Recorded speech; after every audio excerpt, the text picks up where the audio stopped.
Yeah. Turn around. Stand up and look at the camera. All good? Alright, cool. Well, we might officially kick off. I'll hand over to Greg. So what I'll do is officially kick off. Thanks to the guys who put this together and all the work that's gone into putting it together. And the work last weekend, really, that was pretty amazing. It took an hour or more to go through all the work that you'd done, so I'm going to put it together. And I guess we'll see a lot of that today. Great work, thank you. Thanks for being here.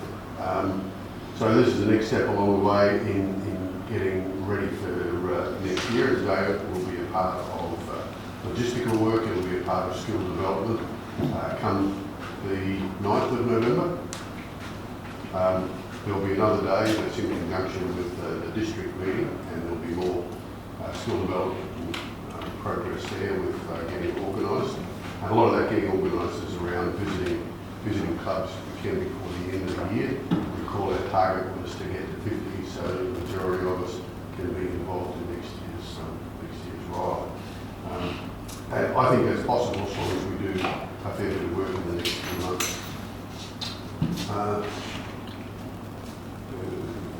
That was about it. During the day, just get a chance to ask us any questions about criteria if anyone's sitting with that. But that also says, like, if there's anything that's gnawing away and you want to ask, make sure you do ask today.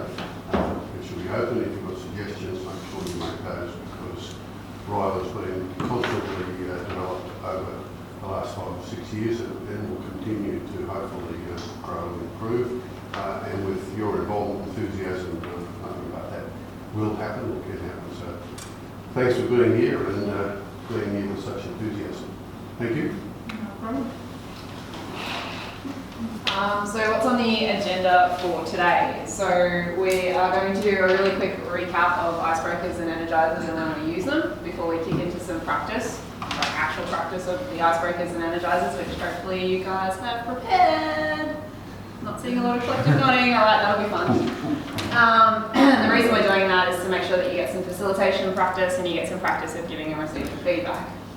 Then we'll flick into looking at what facilitation actually is and the benefits and core practices that you need to embody when you are facilitating. Understanding the concept of content versus process and how that plays into facilitation. And sharing and learning practical tips for facilitating group discussions and activities. So somehow we're going to try and cover all of that, plus a little bit more in the most fun, casual, lighthearted, relaxed and informal way, because that was the resounding feedback that came out of what you enjoyed about the last training session. So you might just have to bear with us in places, because when we're trying to give you new skills, it's a little bit hard to try and make that fun and relaxed, but we'll do it in the best way that we can. And shout out to the 8 people who did actually do the survey for us. This is like a clear example that we do read it, and we are channeling that feedback back into what we're delivering in the following sessions. So just making sure that you guys know that we have seen your feedback and we have taken it on board. So from here forward, we'll try and keep it as entertaining as we can. It's a little bit early in the morning, but we'll do our best. Does that sound like a plan for today? Yep. Collective nodding, I love it. All right. So I'm going to flick over to Garrett, who's going to have a quick chat to us about a few things.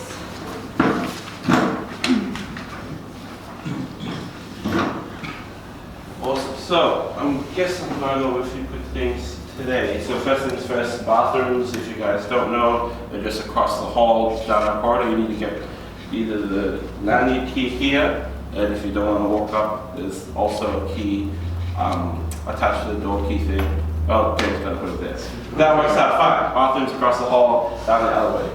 As Greg said, questions, feel free to ask them throughout. It's the easiest way to make sure that you guys get the understanding that you need. There's no such thing as stupid questions. We're more than happy to help. Remember that a lot of us are in the same place that you guys are today. Just starting out as family group leaders, so there was a lot of questions to be asked, so don't be afraid to ask them. We'd be more than happy to facilitate that. So today, how things will be run. We'll be running in sort of a continual feedback session, so it'll be a little bit different from what you guys had before, where this is the first chance for you guys as family group leader applicants to really run activities. So like the main activities will be the icebreakers and energizers. So you'll have to practice some of the facilitation skills that you have learned at Ryla and develop upon that. And there will be also some leaders running the sessions today, such as myself. So as always, we encourage constructive feedback from everyone, because that's how we improve on our own facilitation skills, and some of these type of sessions will be run at Ryla as well. So we want to make sure that we know what we're doing up there and everything runs as smooth as possible. So as always, constructive feedback, and remember that it's always easier to offer a helpful solution or something to work on rather than just a criticism. So that will be very much appreciated. So hopefully that's really easy and that everyone's on the same page. So I guess that means we just hop straight into the content. So I heard last time Kim sent you guys some homework. Yeah? Anyone want to try and recap what that homework was for me? Yeah. Oh, we just had to bring an icebreaker and an energizer back to this session. That's a good start. Was there anything else? Might someone else want to start? Maybe. Anyone else want to throw anything into the bucket for homework? Was it like reviewing the PowerPoint or? That's a great start. Definitely. Reviewing everything that we present to you. That's actually one way to go. I think there's one more point. There's one more point in there. Anyone? I mean, you had to do it today, before you came. Survey? Yeah. Oh. No. Survey's part of it. Survey's part of it. Anyone? It was a great game, man. Well, let's just recap real quickly. So Sharon got the review all the information and the icebreaker stuff, but don't forget the Ryla 2020 events on Facebook. So, who can tell me what an icebreaker is? An icebreaker is something that people do so that they're not as nervous when they're coming out and speaking to people. So Yep. it can be something personal or it can just be something silly. Yeah, that's a great breakdown. So it's like the activity that helps, well, break the ice. All right. Getting people to get to know each other initially and break down that initial barrier that they would have put up. So, who can tell me where the best places icebreakers are used, or in general, where they're used? Icebreakers are normally used best at the start of the session. Start of the session, yeah. Afternoon. That's good. So maybe not necessarily start of the session, but start of the program. Yeah. Anything else? Everyone think they got what an icebreaker is pretty down pat? Yeah, they're good to introduce yourself. Yeah, that's really good. Make sure everyone gets an opportunity to introduce themselves to the group and all that. All right. So for Ryla, the different type of activities that we run by you guys as family group leaders will be icebreakers and energizers. Icebreakers will normally be focused upon earlier on in the week, obviously, while energizers will be peppered throughout and the rest of the week. So who wants to explain what an energizer is? An energizer is something that people, so if you can feel the energy in the room is quite down, then you just get everybody to get up for 5 minutes, just try and get everybody involved. Something that will make them move or think, or just break up the session just so people aren't falling asleep. Yeah, awesome. So it's designed to energize people, get people up and running, as Declan said, and make sure that no one is falling asleep. So there'll be a lot of those run at Ryla, and you guys will be running them as family group leaders. So the best places to, as Declan said, one of the best places to do that is to break up the session. Another good example would be after a meal or a break, just to get everyone back into the mindset of the session as well.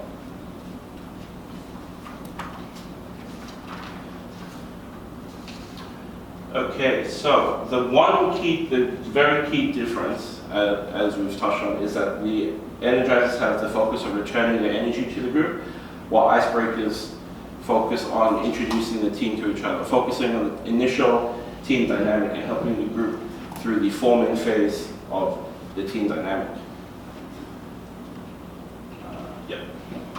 So that's a key difference. It's quite obvious, but it has to be said.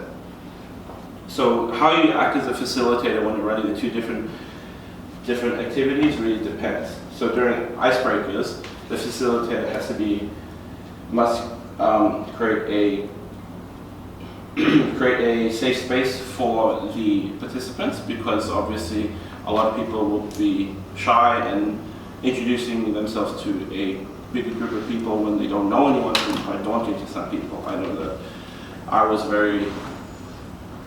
put in a similar boat in the first time I was introduced to Ryla. Welcome, guys. Hello. So we're just recapping icebreakers and energizers at the moment. So yeah, during icebreakers, the facility has to create that safe environment for everyone to make sure that they open up and make everyone feel welcome. While it energizes, it can be a little bit more upbeat, direct. They need to bring the energy in, and you guys need to set the example. So during energizers, you just have to put yourself out there, leave it on the floor.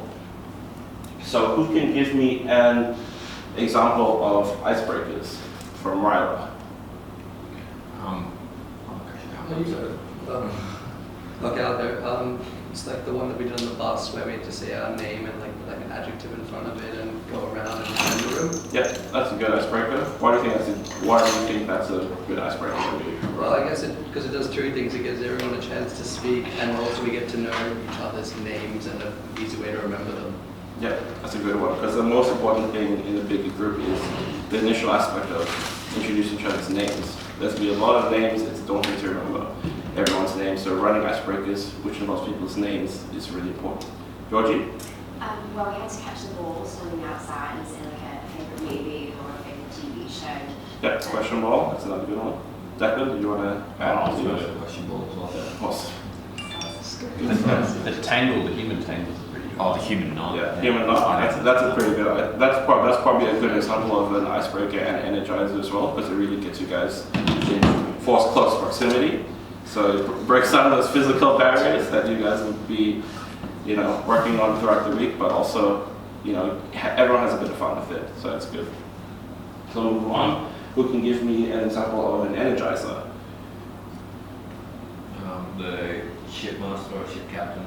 Yep, the Viking master one. Yeah. That's kidding. That's good. a ship and, Yeah. That's good, it gets everyone moving, keeps everyone on their toes because they have to pay attention, not us to go out really easily. Anyone else with energizers? Banana dance. Banana dance? Did we do that one? No, we're not. No, okay, good. Don't tell them that, Dan. Don't tell them that. Jeez. Alright, Dan can demonstrate the banana dance. So. Is it the peanut butter jelly time thing where everything answered? No. Don't worry about it. Don't worry about it. We'll quickly move on from that to the more practical aspect. Alright, so this is a fun one. So we asked you guys to bring one icebreaker and one energizer, and this today will be the first opportunity for you guys to run them. And that could be, I know that's a very big ask for you guys.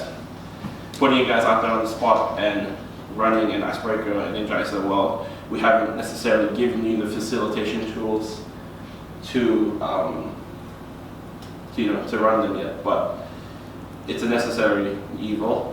It can be a bit ridiculous, asking you guys to come up here and do it in front of a group that you already know so well, but everyone has to do it. We all have to do it. We were trying to become family group leaders, and you know that everyone here is in a supportive environment. We want to support each other, help each other, refine your facilitation skills as well as the practical aspect of your icebreakers and energizers.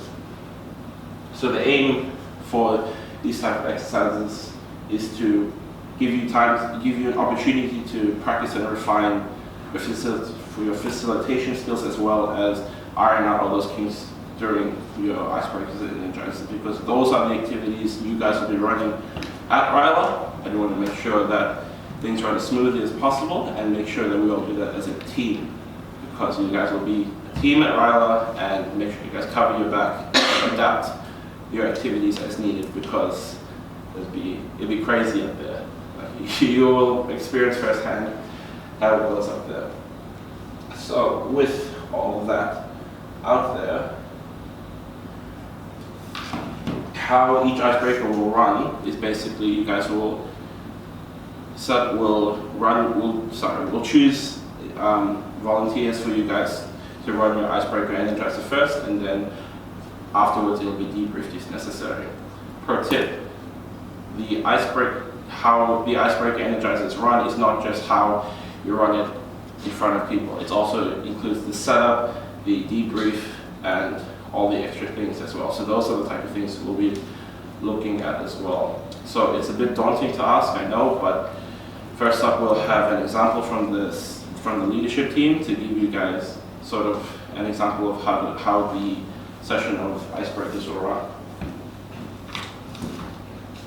So we'll also allocate observers to sit out on the icebreaker activities so that they can have a more generalized sense of what's happening in the activity and they can comment as well. We have printed criteria sheets, observation sheets for icebreakers and stuff to make sure you guys nail all the checkpoints and stuff. And remember, supportive environment, we want to offer constructive feedback so that people can improve the facilitation and the icebreakers themselves.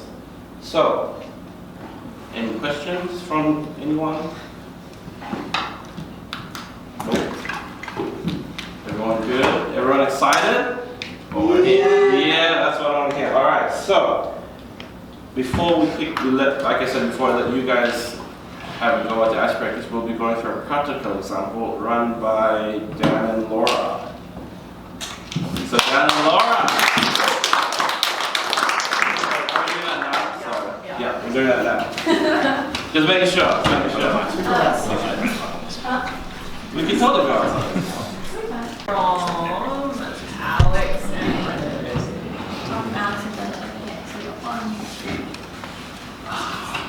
Greg, you participating? Always. Whatever you like. If needed. Damn sure.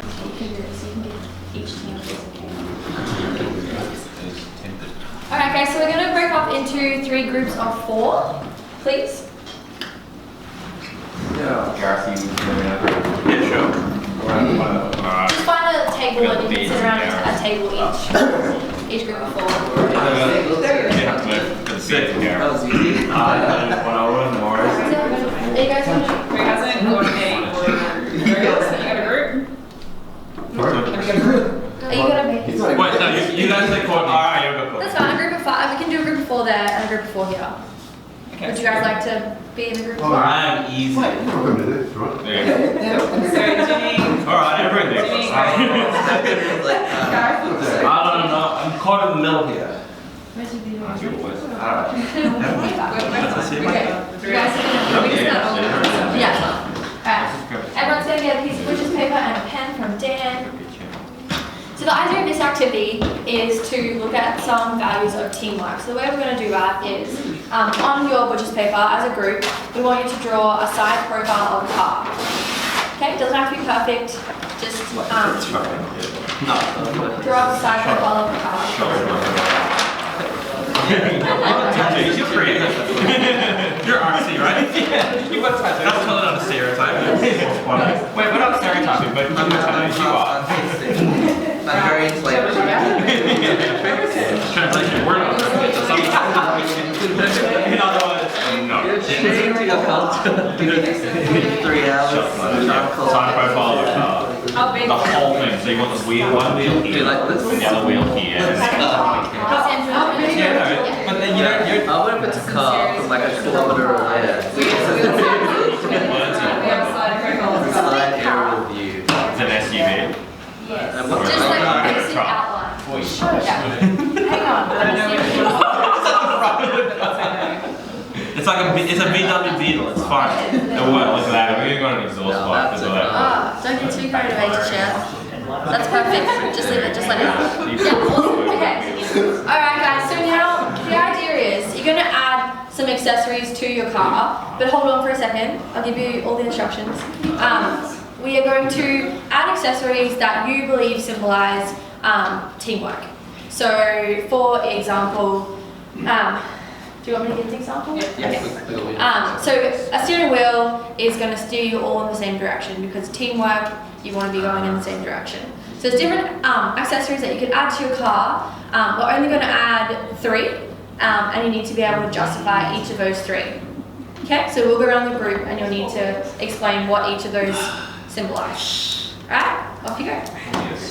So I think the wheels. Spoiler, because they're I think that's just the wheels. What's the purpose of the wheels? Yeah, I remember you Let's justify everything. Why do the wheels? I don't know if they're an accessory, they're more a necessity. It's fine. It doesn't have to be a car that goes on the road. What if it's a display car? It could be called Oh, there's 4 wheels to be traveling on the same direction. Want to make sure and then A door for opening.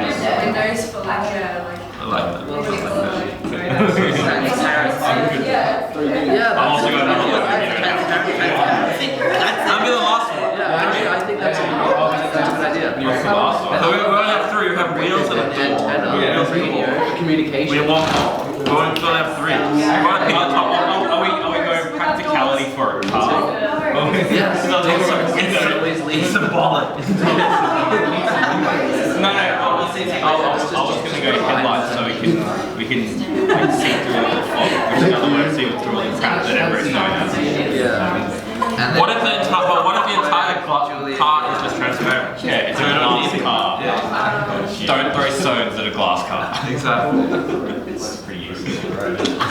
slides for clarity, is that what? Yeah, lots of Yep. times. Windows strategy.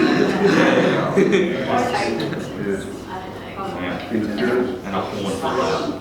That's a 4%. That's a 4 accepted. Can't have it yet.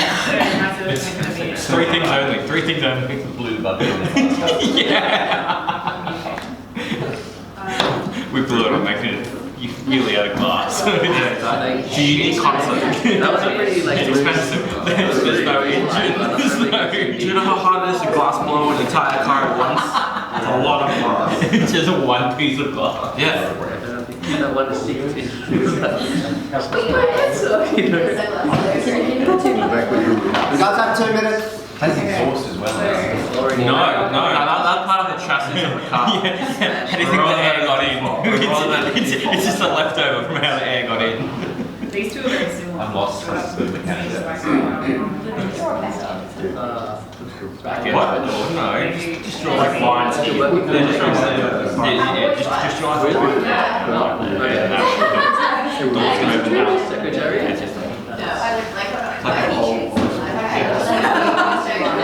Yeah, no, it's fine. It's not like driving in this car. Do you get it like off of It really wasn't hard. It's like, you just get to pick up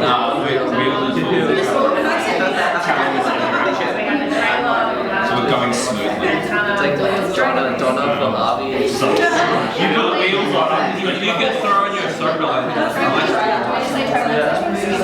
I was talking to James about I like the circle idea too. nothing like that in a real world. That one's an egg. Yeah, I know. Which is like really quick, isn't it? Let's go to a speed up. Vying for like senior partner and Yeah, gotta let people live. 10 seconds. Yeah, clarity. Well, that's not like the doors idea. Just easy. they're all like yeah. There's a lot of, there's like a lot of this. What car is this? It's a clown car. There are no wrong answers. No wrong answer. But why do you have a pipeline? They can justify it. As long as they can justify it. I like albums. Longest 10 seconds of our life. I'll just wait for these guys to figure out what the hell that was. I think we're good. Alright, so does, who wants to alright. Just because then we can say everybody else stole our ideas. So Can you show us? ours is a glass car, so don't throw stones at it. So we've got wheels for travelling or moving forward, and also the symbolics of a circle, and we're all in a team. I've got doors for openness and lights for clarity and guidance. Nice. Can't use any of them if anybody else has them. I have to choose something else. We'll go next. Yeah. So we have tires for forward motion. You said wheels, so we can't. So we're obeying by the rules. Windows for transparency within the team, Nice. and an aerial for communication within the team. Cool. It's an old car.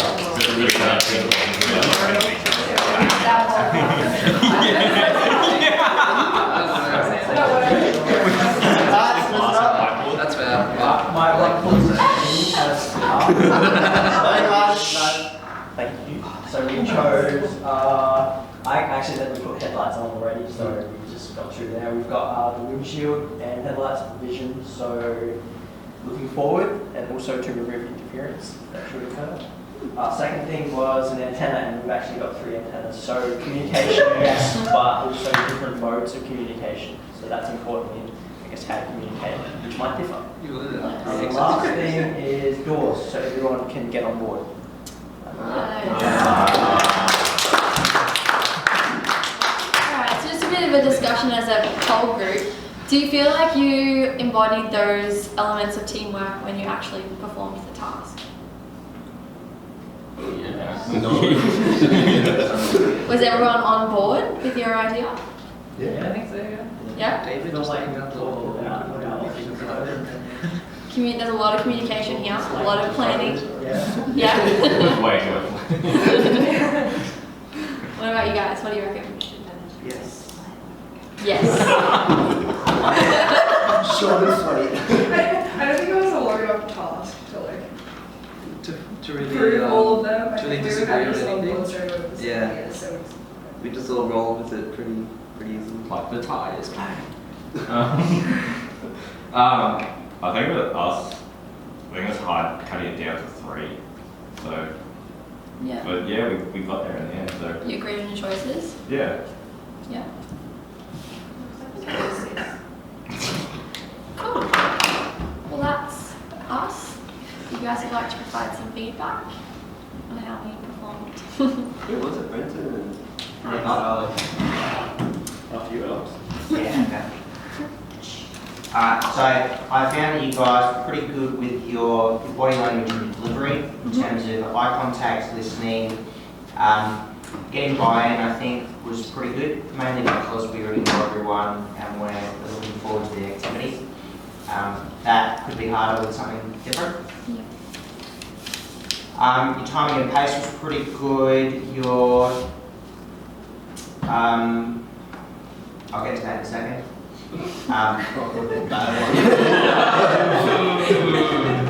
Feedback sound. As far as the monitoring process, that was pretty good. You did give us warning of you've got this much time left, let's start to wrap it up. Good conflict management there when people weren't listening. Come on guys, it's these guys' turn now, let's listen. Bouncing around ideas, taking feedback, asking people if they wanted an example, and then giving one when you heard yes. 2 points, 2 challenges for you guys in the future is you had some good questions. I liked that you asked people, did you use those same things when you did it? I really found that made people think. You had an opportunity here when David said, yes, we didn't have much disagreement, we rolled with it. Why was that? Because no one has something they really feel for, like a feature that they want desperately, or it's pretty chill because it's a fun activity. And the last thing was I'd like to see a little more summary in the future, and I guess evaluation of people's ideas. So you picked these features, why was that? If you do it, you choose the same features, choose different ones. Yeah. Well done. Cool. Nice.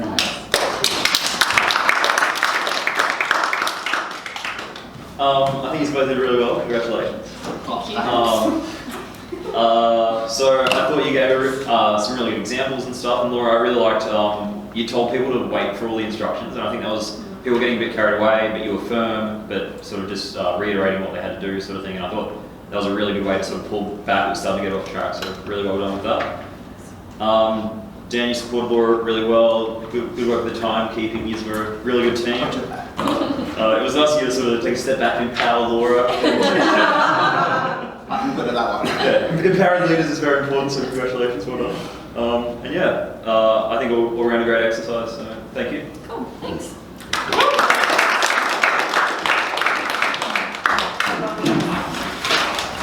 Yeah, I was thinking about streamers when we first moved on. I'll frame it and then put it back. Frame it and keep it on your bed. Yeah. Sorry.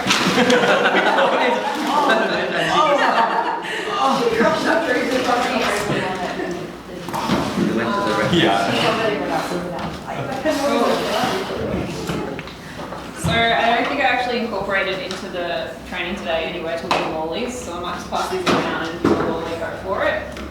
And then we're going to hand over to Sam.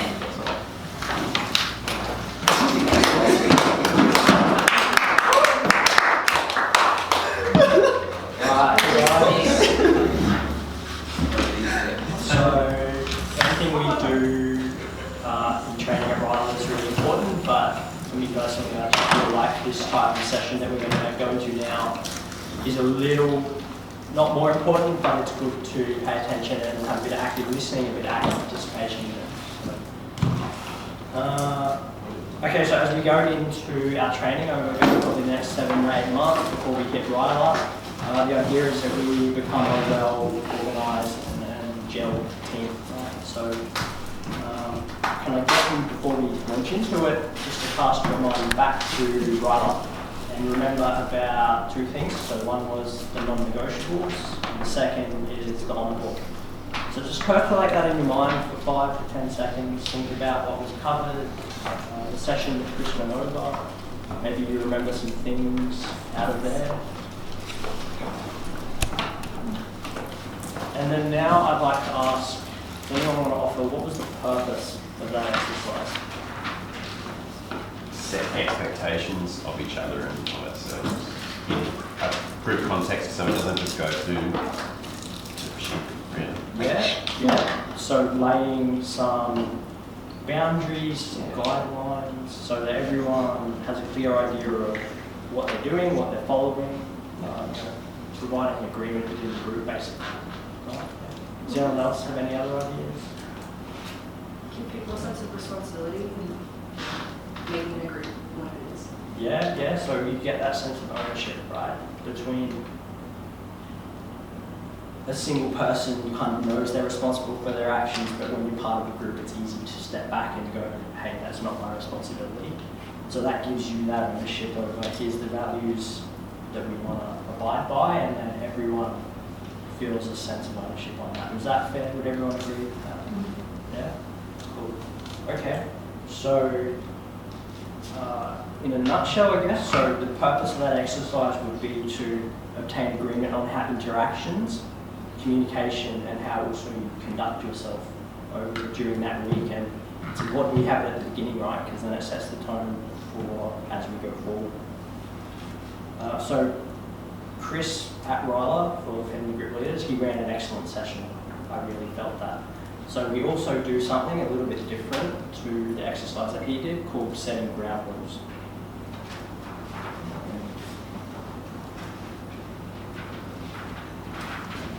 So basically the ground rules are these things. So they help us establish a common understanding of how we work together.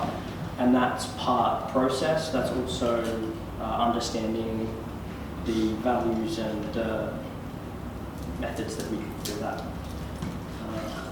So what this particularly helps with though is that everyone's different. Everyone has different backgrounds, different cultural experiences, different social experiences. So it helps people come together in learning how to do something where they might do it differently. So it establishes that common understanding and that common ground. It allows us to obtain agreement on how we interact, communicate, and conduct ourselves. So again, the methods of doing that, so it gives you specific actions, it gives you specific ways to establish relationships, I guess, that are appropriate for that setting. and help us work together as a team. So in particular, like I just mentioned, it helps overcome barriers that might exist, so whether they're cultural, whether they're social, or anything else. Could be language problems, things like that. So when we're working together as a group, it helps us overcome conflict, and this is a big one. So if disagreements arise and if problems do occur, then it helps us sort out, well, how do we get over that? How do we move forward? How do we move past it? And also because we're a group, right, lots of different people, so you might have an idea of how to get past an issue one way, but then someone else might have another idea.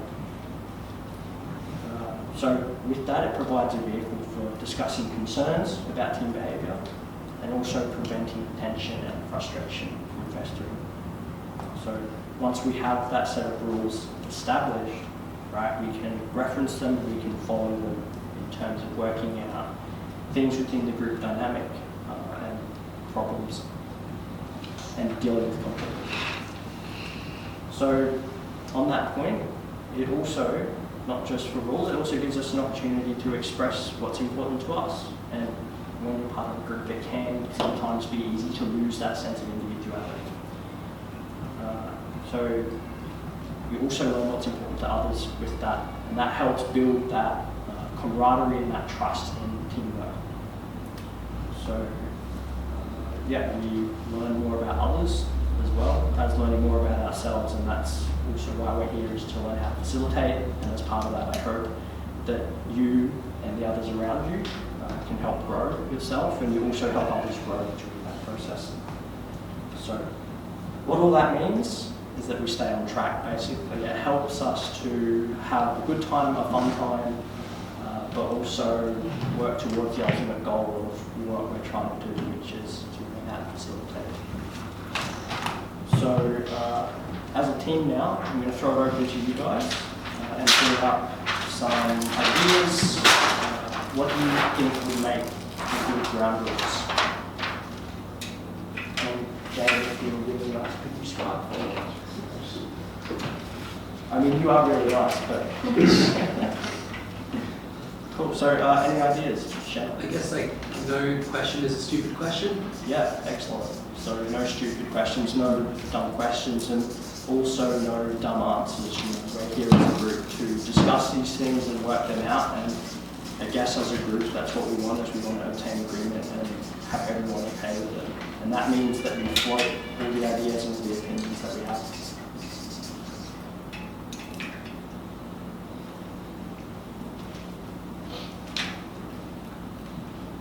Any other ideas? So if you're working together as part of a team, what's something that you think values maybe that you might like everyone to share? Different groups, just, I would say in a group, you just would like everybody to contribute if they're able to. So if somebody has an idea, just put it forward. Yeah. When nobody's going to shut it down. Yeah. So active participation. Yeah.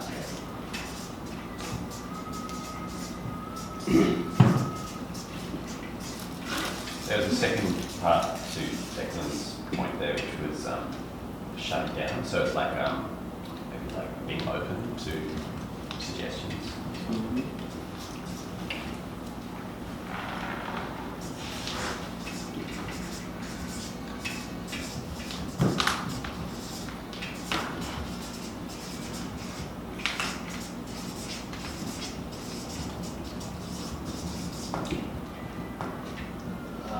Any other things that you guys can think of? Yeah, if someone else is speaking and you really want to speak, you can listen first. Yeah. Okay, so maybe two things there: respecting other people's blank space, like don't interrupt. Yeah. Yeah.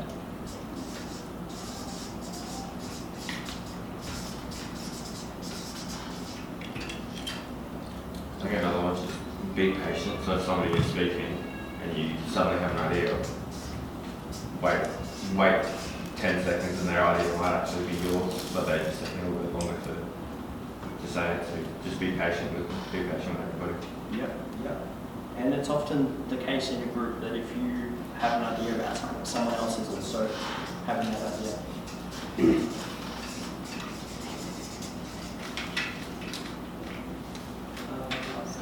Sam, was there a second point to Alex's thing there? Probably, but I can't remember it. It was like respect others by listening when they're speaking. Listen. Yeah, Jane.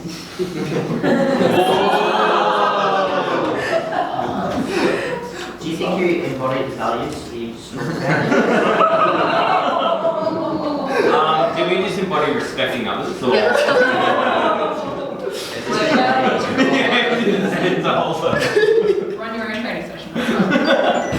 You can do this one next year. Cool. So some basic values that you think a group might have. So mutual respect, for instance.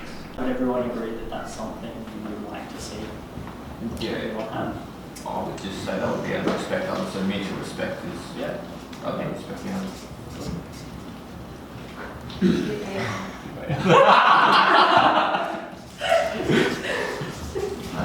got that? That's fine. How about something like trust? Trust. Would everyone agree that you would like to be able to trust everyone in the group? And that perhaps if you didn't, that might cause problems? Yeah. Did you set trust as a ground rule there? Is that something you fall into team, or is it something that... So maybe being open to trusting who you don't want to go in with maybe any false assumptions about people, things like that. Trusting that people will follow the ground rules. So you're trusting that people will have respect for you and be patient. So I don't think it's necessarily, I don't think the trust you're talking about is like, oh, I'm going to trust you, I'll tell you anything. It's, I trust you to respect the rules that we've all agreed on. Yeah, no judgment. Good point. That was another one I just doing that. Sorry, no, that's going to be trust. How would that someone like Sam? I think you did a pretty good job. Just trust. Judgment, embodying the ground rules. I wouldn't. Was that fair? Yeah. Yeah, okay. Embodies great.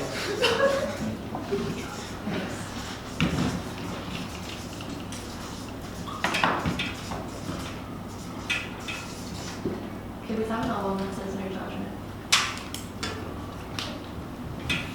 You have it. Oh, sorry.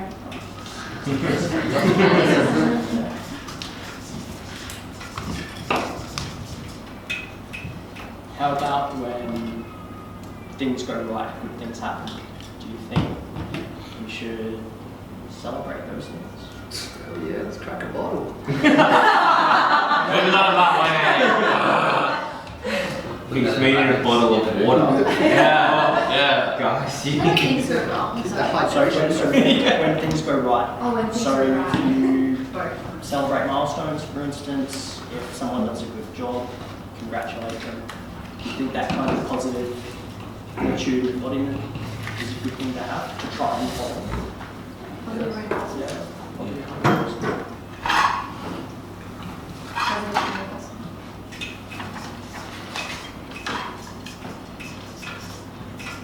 And do you think maybe as part of that something like leaving your ego out? So maybe not being critical, not being critical, or maybe being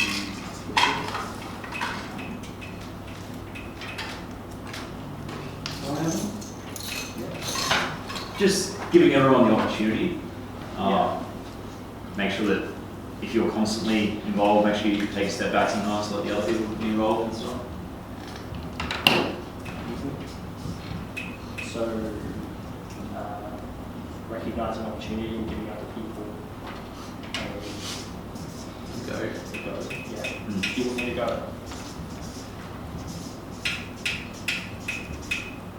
Or even when things are going bad, being able to support each other through that. Yeah. And as part of that, if things go bad, so maybe accepting that failure is acceptable. So it's okay to get things wrong, so long as you've had a go and attempting it a second time, and maybe getting it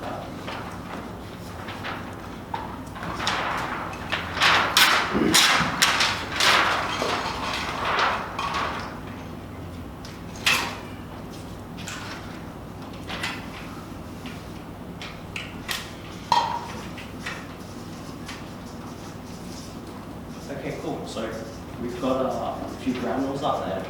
Is there anything else anyone think of last minute I want to put up there? I like the being open to other suggestions, but adding to look for others' suggestions as a way of balancing people's contributions. You know, some people sort of dominate, but you know the notion of looking for other people's suggestions can help put that in balance.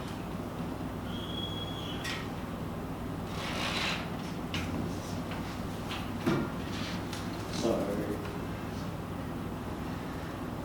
Just put also up there, being open to other suggestions. Oh, sorry, just put a okay. bracket there, can look for.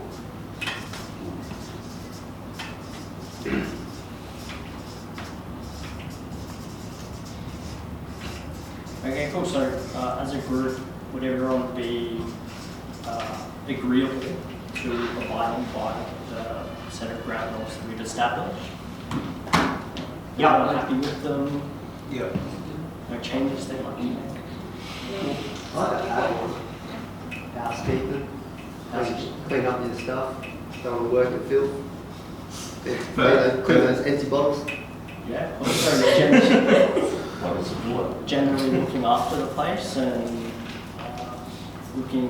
cleaning up after yourself would be one of those, but also maybe being able to remind someone that they're not doing it and maybe they need a reminder, friendly reminder. Also, as part of that, I think it's probably important to mention just during the training, like you're expected to be present, but also if you need to go and do something like use the toilet, for instance, and it's in the middle of a training session, you want the freedom to be able to do that. Is that something you agree? You're able to just walk out if you need to do something like that. Why not be that? Pretty much just go to the bathroom. Free pass. Do you have to be open with everybody? But I mean in the context So I mean in the context of if we're training and we're expected to be actively participating, it doesn't mean you can't go, right? It doesn't mean you're not allowed to do something that might be critical to you. Is that fair that you would like to establish that to say, hey, if I need to do something, if I need some time for whatever reason, that you would like to do that? Yeah. Yeah. Okay. Are we happy to put it on the board? How does one rest Got some words for me. So- alone time.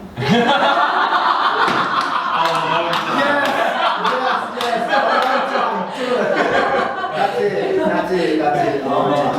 Personal agency. Looking after yourself, is that a good thing to put down there? Yeah. Maybe that's better. Alone time just sounds like, nah, I just want to go. When you get your privacy, you know. Yeah, okay. Any rules around communication that you guys can think of? I think they're pretty well in there. Yeah, I feel like Active Yeah. listening. Okay. So like not interrupting people, I guess. Being courteous. I think that comes under being patient, so not interrupting people, waiting for them to actually finish off. There's nothing on there about actually having communication though, all of them are listening orientated. So like, just So- communication. So Talking to people. giving everything a go. It's more about it's just about having communication. Like you've got to have communication to be able to listen to someone. If I just choose not to tell you what's going on, there's no option for you to actively listen. Yeah. So it's just having open communication. So does that sort of come under active participation or? I can give you like a standalone Transparency. Yeah. There's a word. Go with that one. Open communication. That was my /open communication. Kind of like, yeah. It speaks for itself. I might comment better. Yeah. I agree in principle. I think that can probably be defined as like shared problems. Do you agree? It's not just problems, so it's everything. It's just like, I know, if something changed today, we need to communicate. Or, Yeah. That's like as the senior leaders or Jane's role. This has happened. This is what needs to change, or this session needs to be tweaked because this person is late. Yeah. That sort of thing. But then also, if someone's tired and they need to have a rest, like as your family group leaders, you guys have been pretty buggered the last few days. Do I need to go and have a sleep? Then tell your senior leader and we can organise something for that. But, personally, or for your personality, is that something that's easy or hard? And that's the kind of transparency, open communication rule. If that's hard for you, then that's something that you can do, because we have agreed that we're not going to judge you and we'll try to accommodate you and all the rest. Does that make sense? No? Yeah, ask for help if you need. Yeah. So, Yeah. I like asking Yeah. for help. Oh, yeah. It's also like, I can see you don't have that problem, Brendan.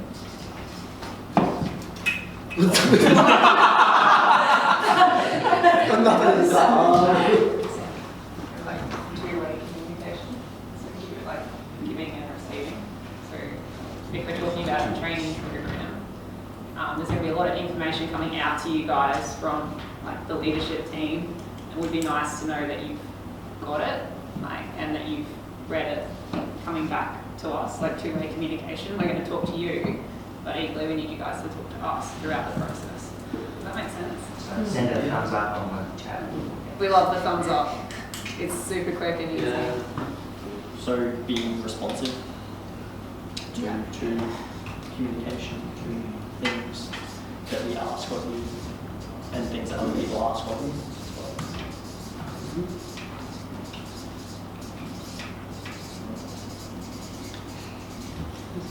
Yeah, okay, so we've got a pretty good list, I think. You guys think as well?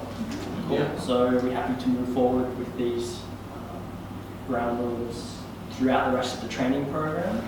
Yep. Yeah, cool. Okay, and then of course as necessary, if we want to come back and review them in halfway through, 3 months maybe, something like that, then we can do that as a group and maybe decide if we need to change something. Cool. All right. Thank you very much. Sorry, I was just gonna, that first one says no dumb or stupid questions. Can we go no such thing? So it's kind of like you're not allowed to kind of dumb or stupid questions. I'll just read through it. I think that would. Just think before you say it. It's fine. It's just that I know in a couple of weeks I'm going to be looking up. Okay, can't say a dumb or stupid question. I'll just. Yeah. Thank you very much.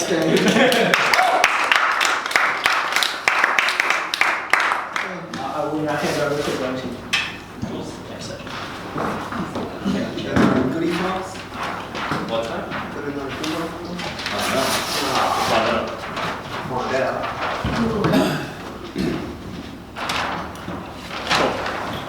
I'm going to sit down. Informal, relaxed. That was the video about something, wasn't it? Cool.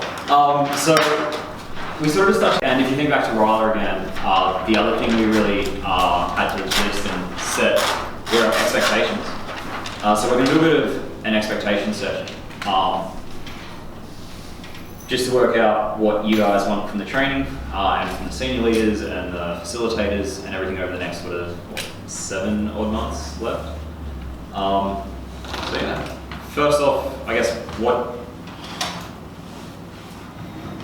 why do you think expectations are important? Why are setting expectations important? Help achieve goals. Yeah. Yeah. Is that a stupid question? No. No, that's no such thing. Answer? No, that wasn't. Anyone else? gives you something to work towards. Yep. Perfect. What expectations you got, what you're actually doing? Yep. It provides a structure for this pretty abstract thing that we're trying to do. Mm. You know what you want to get out. Perfect. All very good answers. Anything else?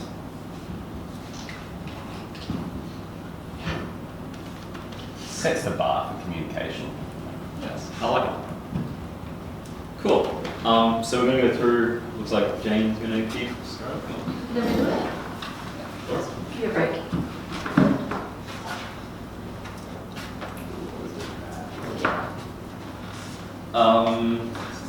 So yeah, I guess we just want to go over the expectations of what you want to get out of this, because the training program, whilst we have one, it's a little bit flexible. So we want to make sure we're meeting all your needs and that you're actually getting value out of this. And I guess setting this nice and early means that we can adapt it going forward if we need to, or make sure that we're focusing more on certain areas or whatnot. So yeah, I guess what do you expect from us between now and getting to camp?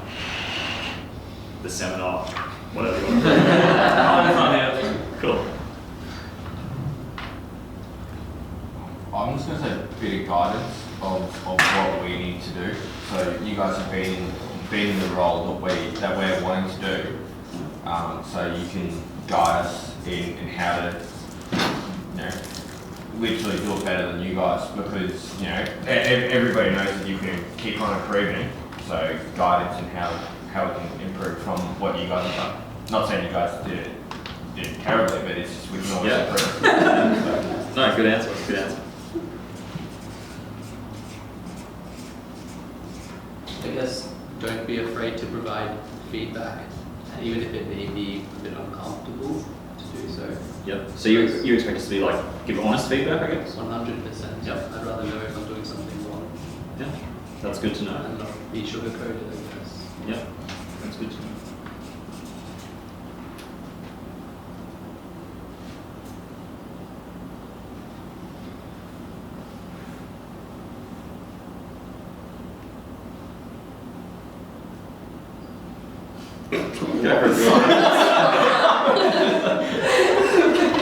I want to like prompting questions, like how to, because you guys asked us in the group scenarios, if we're stuck, instead of giving us answers, you've asked us questions to kind of get us on a journey.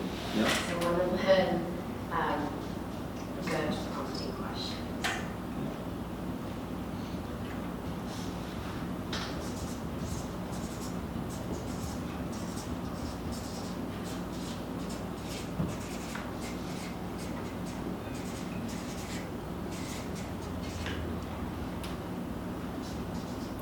Opportunities to apply the things that we're learning about, I guess.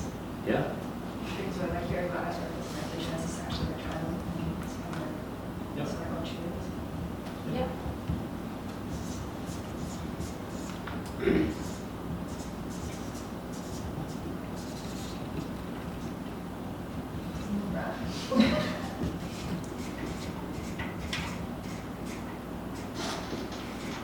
That's not right. Okay, I can't spell.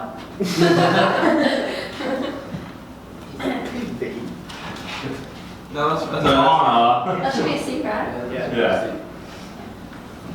That's an R. They look the same, okay? Okay, it's not about spelling. Continue. I think if we're going to provide honest feedback, we need to accept feedback in good faith. Like, if that's going to be the expectation, we need to take it on the chin and not take offence. Yeah. We'll get defensive about it. Yeah. That's me.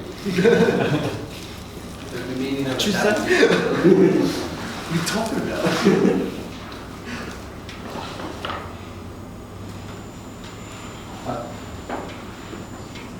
I was just going to say, if you're providing us feedback, not only just going on what you're doing wrong, but also just how you can improve. So providing guidance as well. Not going, this is what you're doing and this is how you can improve. So not just going, this is what you're doing wrong and then walking away. Yep. I know you guys do that at the same time. Yep. They help with the solution, right? Yeah, so to summarise that, Yeah. help with solution. Include examples. Just help, yeah. Yeah. Help. Give help, give assistance. Yeah.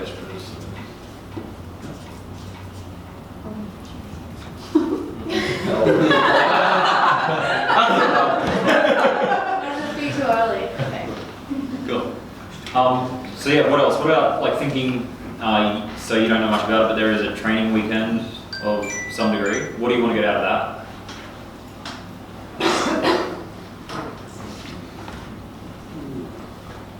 What can they expect? What's that? What can they expect? Just from like personal development, learning sort of side. I guess that will be challenged in that weekend. Yep. That could be opportunities as well, like what you're Yep. What were you saying, sorry? I just sort of said, like, at the end of it, I would hope to have gained confidence in the role of a family leader, but that's sort of not really an expectation, that's more of an outcome. Yeah, but you expect the outcomes, right? I suppose, yeah. Yeah. So, Nothing does meant to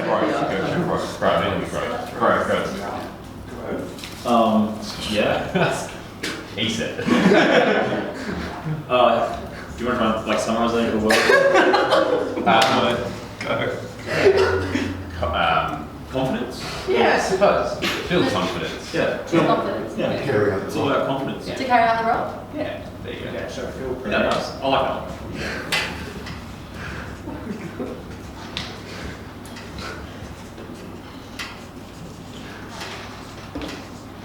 How's that?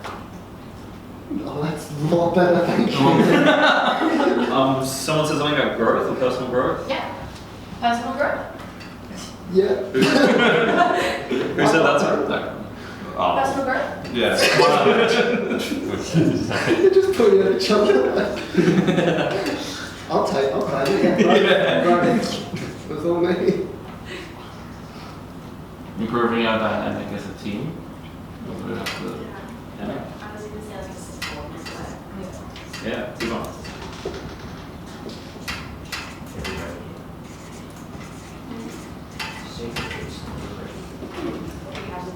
But you want to be comfortable. That would be support network or something. You have last year. We have it all You will. We'll get that. Up there. One.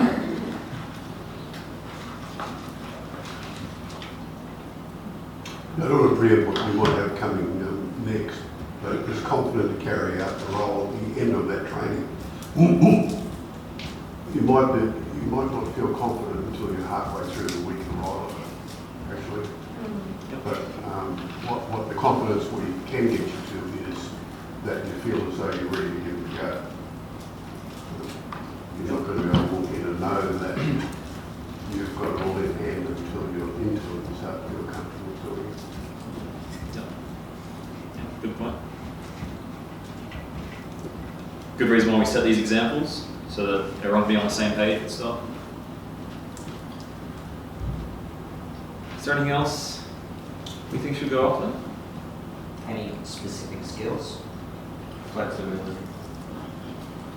Because you go into the week and you're like, okay, this is exactly what's going to happen, but then it might rain for the whole week, so you have to change everything. So it's just being flexible within yourself, and then Ask Jane about that. I'm just saying, but like we all like doing the support network.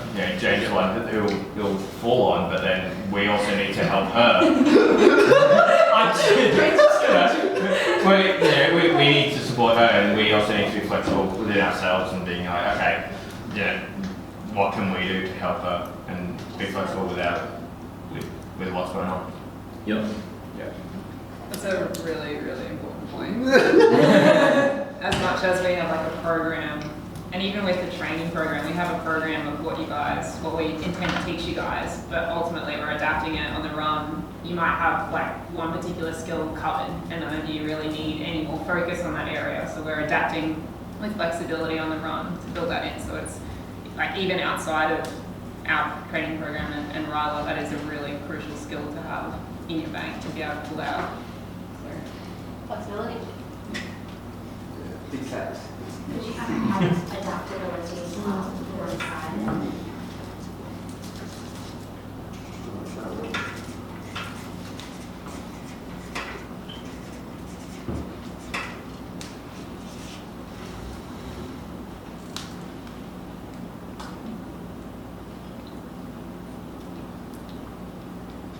Is there anything anyone's worried about that you could turn into an outcome or expectation? What was that? I thought you said, is that anybody are you worried that we're going to turn into something? I was like, yeah, power hungry. But yeah. By a mic, man. Oh my god.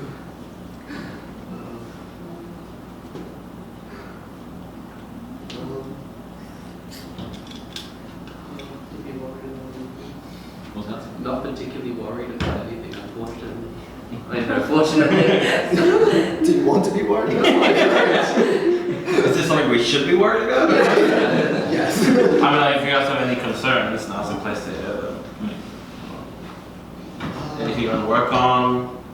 Or like Alex said, any particular skills? And this is a dynamic list, so we can continue adding to it as we go down the track, and we'll constantly review it and see how we're progressing.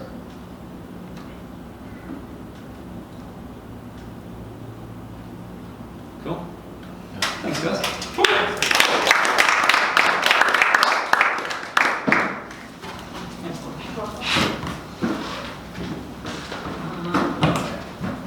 Okay, so obviously you would have experience up at Ryla, we run these things, so is there any feedback for Sam on his ground rules session quickly? Any constructive points? I think he did a fantastic job, so my opinion.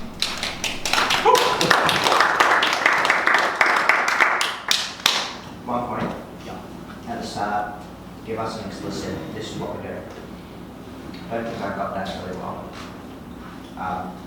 Obviously we're doing ground rules. I would like to hear, we are doing ground rules now. Okay, thank you. Anytime. Cool. Do you want walls? Oh, okay. I'm like, Oh, you can take some along the way, sorry. Just another small thing, and that's just because I've got really bad hearing. Just a little bit louder. Yeah. Just the start. But after every slide, I can be just like bad ears. Anything for Brent? Again, I think you did a fantastic job there. You got the group involved and engaged. Got pretty much a response out of everyone, I think. So, anything else to throw in there? Shaking of the standing sitting was nice as well. Yeah. Like, generally people like, oh, stand and deliver, but it's kind of nice to see the break up a bit. All the same little bit. Bit of, yeah, bit of formal. Take that 1 minute, I'm just going to lay down on the floor. It's like a lie down. It's a good thing to do, but you cut 2 people out before you sat. That would be fine. Okay. yeah, I felt very nice. Okay. No, that's good. Thank you.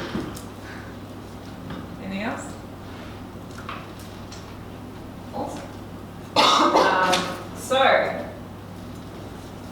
now the fun bit. Over to you guys. So we've got some time now allocated for probably 2 either energizers or icebreakers. So, yep. You want to go first? Yep. Two volunteers. Yeah. Yeah, I suppose I will do that. Done. Cool. So, do you want a couple minutes to sort it out, or are you good to go, or? Oh, was that homework, right? Yes, No. of course. Do you need any materials? No. No? Okay, well, sit down. Is that a trick question, Jay? You only need 2 minutes to sort it out. Yeah, it needs to be Just one. double check Google. Yeah. You want to feedback?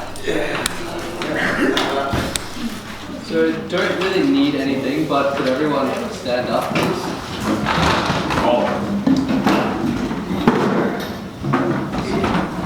So is we're not going to go around the room, but everyone is going to have an opportunity to speak. And what I'd like you to speak about is take up to a minute, probably no longer than a minute, to say something that you've done recently that you're proud of.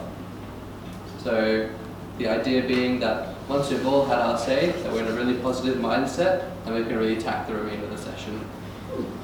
I'm going to go first. So in my current role, I deal with a lot of escalations and angry customers, and I need to essentially resolve their issue. And because of that, I don't really get to win as much. It usually ends with me having to defer to them because the customer is always right. Earlier this week, I had a customer yelling at me, and I was able to refund them just a little bit of money. And because of that, I'd be able to explain to them, I guess, the value that we provide as a company. So hypothetically, just for simplicity, we charged them $1,000. I gave them only $60 back, and they were very complaining about the price. However, because I gave that $60 back and I explained the value that we provided, she was actually very accepting of that and actually booked in another job with us. So she's gone from angry to going to use us again. And that felt me really proud because I felt like I actually won, and that was a win-win scenario as opposed to a lose-win for them, which is the normal scenario. So I was very proud of that. Cool. The reason why I got you to stand up is because we usually go around the room, and it means that you kind of have more time to prepare than others. So I'm going to pick you all at random. Yes. I want everyone to have a fair go, I guess. I wouldn't want to start at Jane and then have Brendan, 8 minutes. I'm okay with that. Yeah. I'm okay with that. So I'm going to start with Greg. Oh, it's funny, I thought you might. I forget the question. Sorry, so just recently, just tell us anything that you've been proud of. Yeah, this week I had to help facilitate a table in a learning where they're introducing a new way of actually communicating with people and giving a skill to be able to take any question to anybody in the organisation and be able and have a tool that enable that to happen. And so I had to work with this small group who didn't like the idea at all and were quite objectionable. It's a long time since I've used the skills, but I've just managed to. And at the end of the session, I had more than half on board. We still lost a couple, totally, but managed to have a couple accept that it was worth pursuing. Excellent. I'm going to sit down, Greg, so I know who I've already spoken to. Thank That would you. be a pleasure. Let's go with Brendan. Brendan. Brendan. Something that I'm proud of. Yep. I guess I've just been pretty productive the last week, I guess. Yeah. Yeah, no big story or anything. No, it's okay. I've been seeing the minutes come out on time and the agendas for definitely. City. Yeah, just been productive. I'm unemployed at the moment, so like I'm getting out of bed, so like got down pajamas every day, so wins. We do celebrate the wins here. Yeah. Vintage. No. Let's go with Courtney. Yes. I recently had an animal crash on me after I extubated it after surgery, and I'm very proud that I had a level head and was able to get it supportive therapy and work as a team to bring it back, which is pretty cool. So it's like I got to see it for its post-op check as well, which was really rewarding in that aspect. But for my level of training where I'm at with, like, in my industry, like, it was good to just be able to know now I have a level head when it comes to emergencies, because now I'm moving forward in my experience to have to deal with that, and I'm getting more responsibility. So, yeah. That's the bar, everyone bringing something back to life. Gareth. Recently, on Monday actually, I had my first shift at work. I've been away out of the country for personal reasons, and as such I've been working for the last probably 3 months. So So I finally got back on the high horse and got to go to work for the first time in a long time, and it felt good to do something. Well done. Kira. I'm like 3 weeks into a new degree, and it's something that I don't really have experience in. And in our class, I think I had really good feedback on how I'm engaging with the content. So I think I'm just happy about that because I don't technically know what I'm doing, but yeah. What are you doing? Sorry, what's the Film production. Yeah. Billy, you have the raw talent. Or is it just beginner's luck? No. Thank you, Kira. Alex.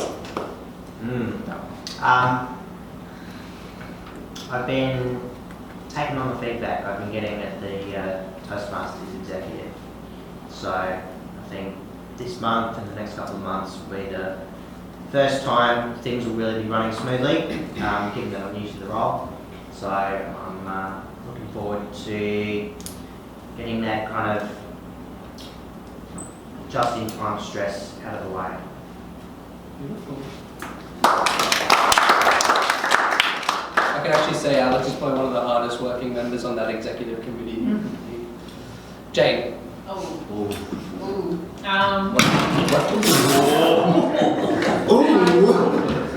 Jane's problem is that she has so many things that she's proud of and what to pick. No, not at all. I have to stretch mine a little over a week. I think it's about 9 days, but most people would probably know I've had a pretty long-standing run now with injuries. Busted a few ligaments, broken a few knees. So last week I managed to go for my first swim in about 9 weeks, which for me, I'm usually like 3 sports a week type person. So it was a big deal and I was pretty proud of that. So that's me. Well done. Jack. Yeah, mine's also 2 weeks. I recently got a new job as lead educator for the school age care, and we've just finished our holiday club program, and I'm very happy that nobody died. So yeah. Not quite bringing people back to life, but not killing them. Yeah, not killing them. I'm past. Good stuff. David. Just a little bit. I finally cleaned my room after like a month. Yes! And we have a winner, sorry. That's no little win. Alex. It's not very exciting, but I had a like a Brisbane City Council community facility tender application this week that I had to submit. And I got it in a full 3 hours before midnight.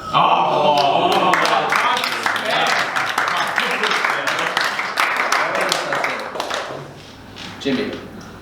Let's go with Monday. We had our fire evac for the building, and I managed to be the person to step up and give direction to the entire building worth of people. So. I'm firewood. You were there? No. Is that your role? Are you a fire warden, or you just took it on upon yourself to be? Everyone this way. Because it should be the fire warden that does that, by the way. I just, okay.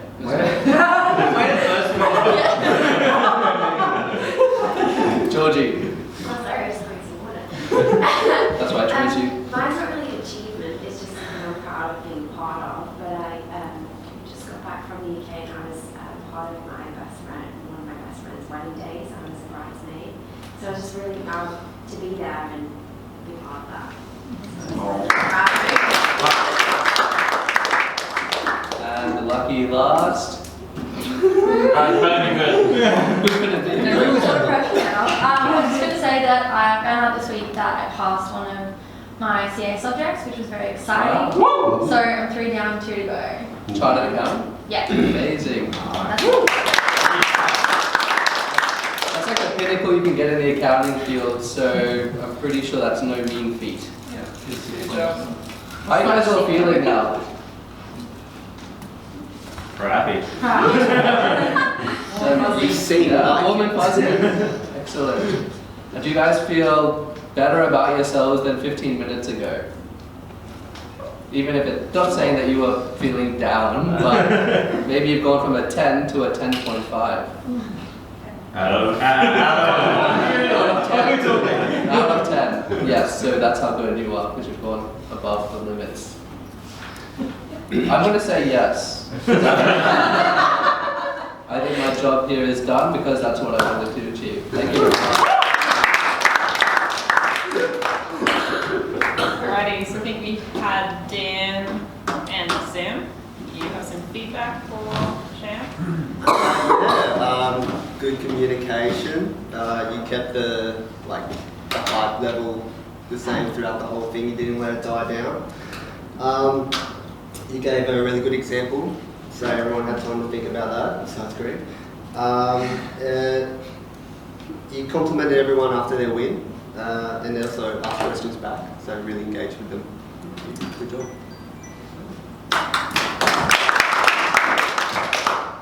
Feedback's not too different, so you had good body language when shifting, you obviously look very comfortable up there, which keeps everyone else on what you're doing.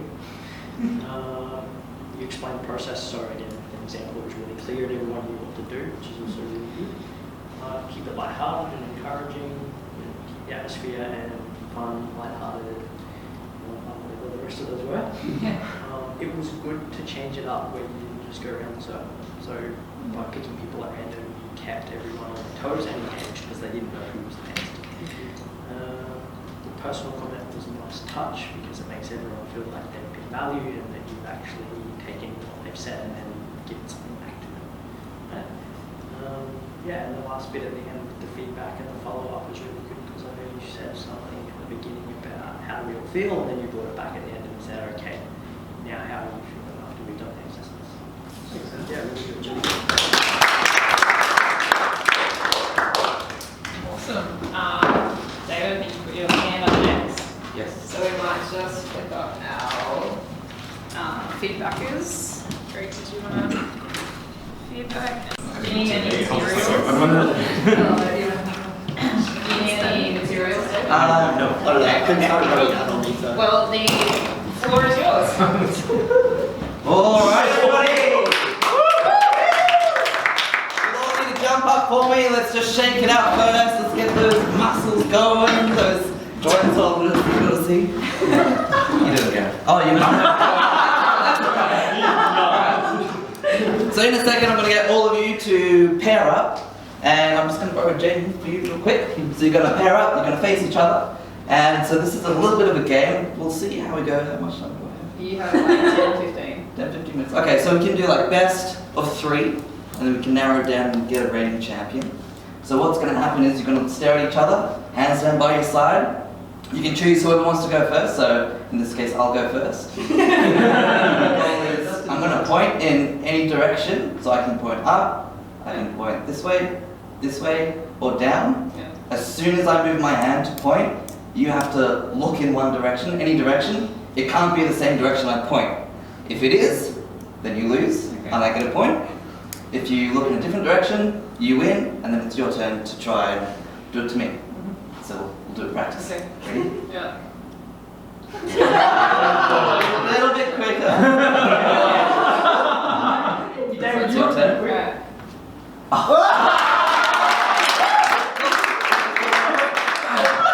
Yeah, best of 3. And then the other people can sit down and we can narrow it down and get a reigning champion. So pair up and let's do it. Let's find the champion.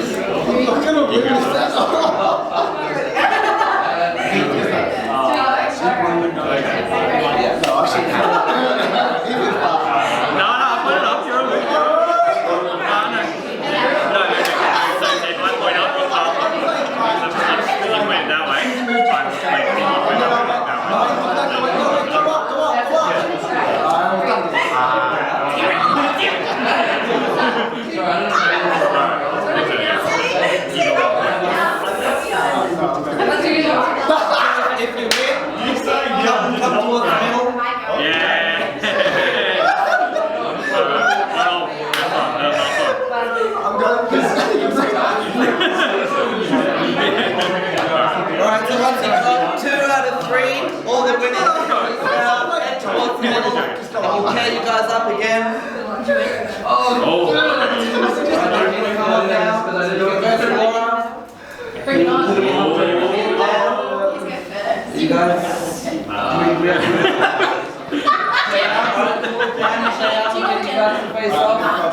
do we go over here? I didn't see you guys. Courtney, cool. Are you guys still going? Yeah, we got one more. One more? alright, we give you time. Just wait. You like it. You can go off. There you go, guys. Somebody. Already said. Oh, that was even quicker than me. Alright. Oh, we'll go Alex and Courtney. Dan and Shea. Okay. He's becoming the champion. That's what's happening. David, can you judge us? Because I don't know who's Okay. Well, that's way too slow. That's pretty slow. Are we just going, there's enough on speed or?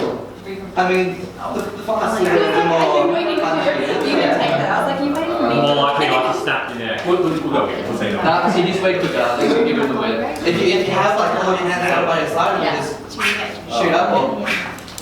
Oh, okay, so we're doing, they started doing that, so I was like, oh, okay, we're doing this now. How do you go now? Yeah, I'm just gonna give David the win. David. Okay. David. Who's David? David,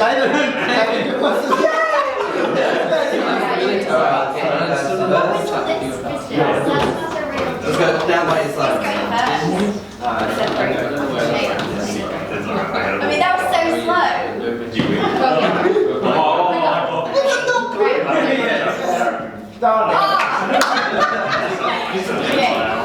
Down to Dan. So whoever wins out of here, you'll go. Alright, it's on, me too.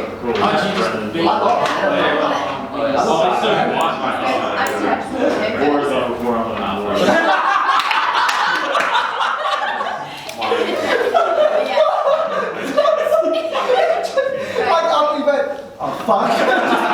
Just stay. Are you going? Yeah.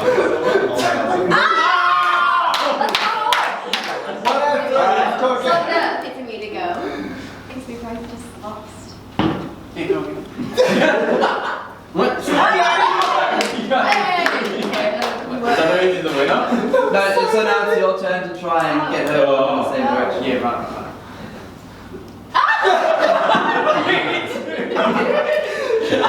Pre-fire. Yeah. Just taking your time.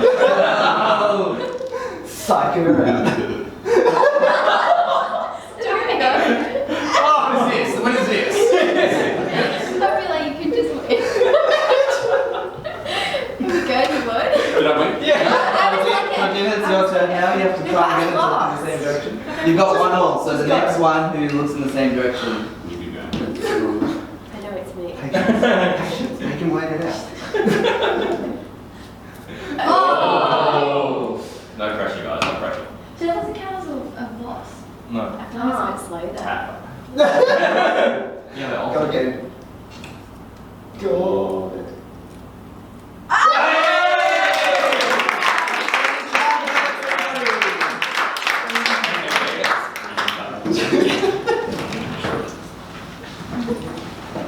Oh man, I love that game.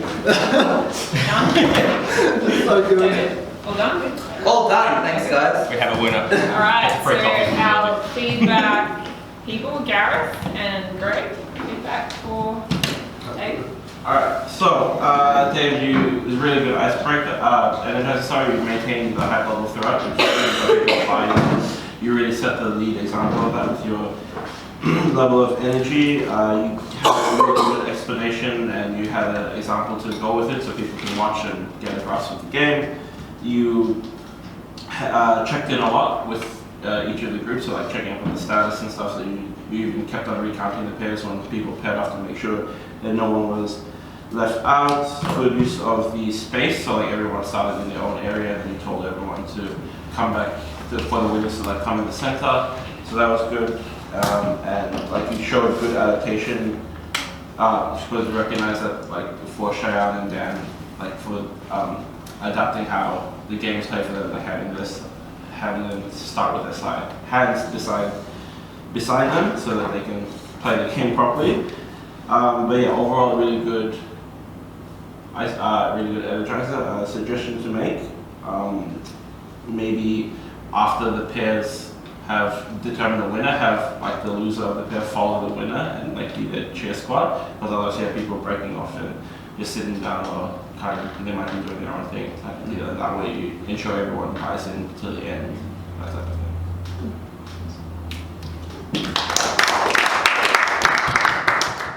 That doesn't leave too much, but I think your energy is fantastic. And the thing that I noticed most was just as you walked out, your energy just takes away anyone's inhibition about being involved. So that's quite a skill you've got. I think the other observations I had, Gareth made, and he made quite a few more than I did actually. But I'm not too sure whether there's any comment at the end rather than just finish and sit down. You know, whether there's a chance for anyone to make a comment at the end or whatever, or you know, maybe there is no point to it, but maybe someone's got something that they're holding on to that want to say and just give them an opportunity. It was very good. Very good. Cheers. Does that have a name? The pointy look again. Trademark. Heads down, point up, and heads down, thumbs up. Hey. I also liked how you intentionally lost at the beginning there to empower the participants. Very nice. Very much. Anything else? No? Okay. So the next bit of the agenda today is quite content heavy. So we might just take a quick 5-minute break. If you want to duck outside, stretch your legs, grab a coffee, try and be back in here by 10 past 11. So you have just over 5 minutes to get yourself sorted, and just be aware that we'll come back, there'll be a bit of content. We'll try and make it fun, but unfortunately, like any training goes, there's content to get through. Thank you.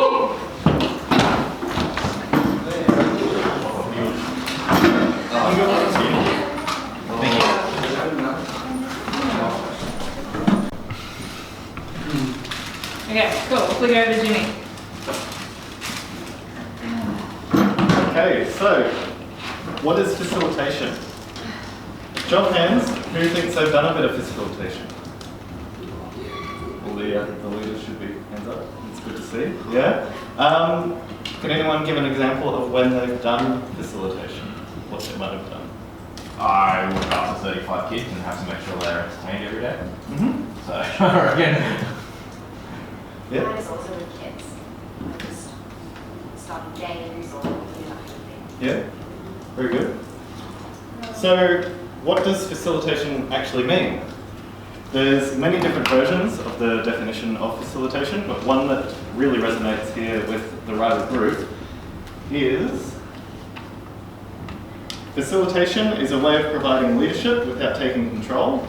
The facilitator stays neutral and provides structure so that the group can make decisions.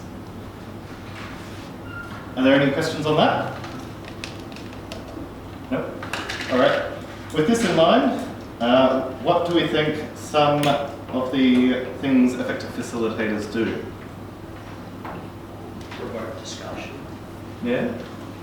Ask questions. Step back. Focus on process, not content. Yeah? Very good. So, some of the important things to remember when facilitating are act as a neutral third party. They do not input their personal opinions on the topics being discussed. Provide processes that help members use their time efficiently, so bringing structure to the conversation to keep it moving towards the objective.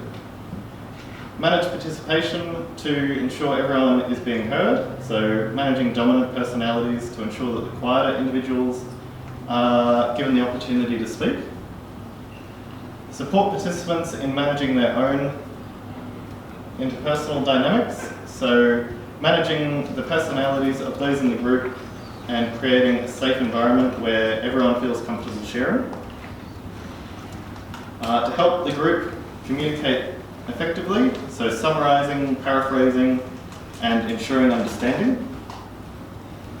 And then over on the other side there, we've got facilitation is not being the boss, making the team's decisions for them, being the expert with all of the solutions, or being overly involved in the content.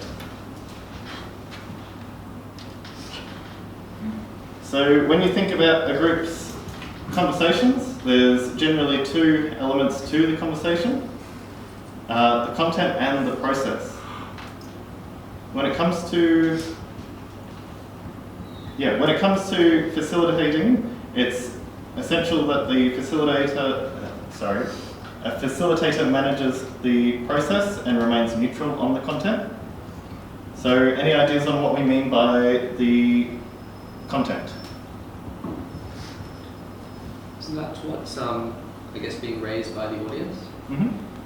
So I guess the job is to just focus on the process and not get too involved into what the audience is. Yeah. Like the subject matter. Yep. Yeah, right on. Anybody else? Nope. That was pretty accurate. So the things being discussed by the individuals. And what about the process? How could we reword that one? To ensure whatever the activity is or the task at hand is moving through towards the goal or the end achievement. Yep. Yeah, so how to get to the end goal, but not necessarily the actual process of getting there exactly. Jimmy, sorry, just a question. Mm-hmm. Because you know how you said that we do need to stay out of content as a facilitator, but surely the content might spark debate or thoughts, and how can you just remove yourself entirely from what's being said? So it's not so much removing yourself entirely, but sometimes stepping back when everything's flowing and then being able to step in and maybe paraphrase something or reword something that someone said, because quite often like two people are saying the same thing, but it's just they're saying it in a different way, so they're not necessarily seeing it the same way. So you might just step in and help everyone come back onto the same page. Does that make sense? Yeah. Yep. So yeah, the mechanism in which the conversation progresses to reach the outcome.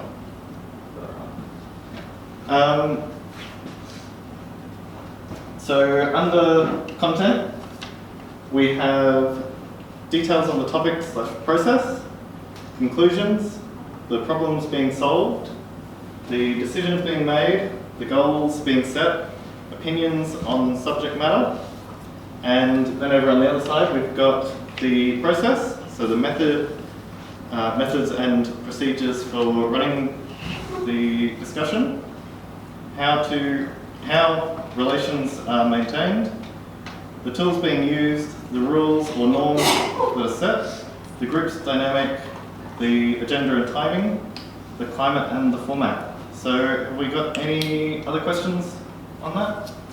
Yeah, what is Kind of like outside, just inside, so the general feel within the group, and making sure that everyone is kind of on that same page and working together without being well off, and also kind of staying focused on what's happening. Everyone's happy with that? Yeah? All right. Over to Jen.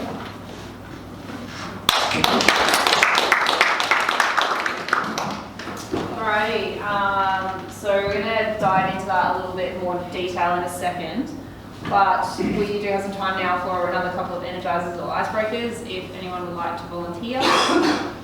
Yeah, all right. Was that you? Yeah. And second person maybe? Yep, Kira. So who from the leadership team hasn't provided feedback yet? Anyone else?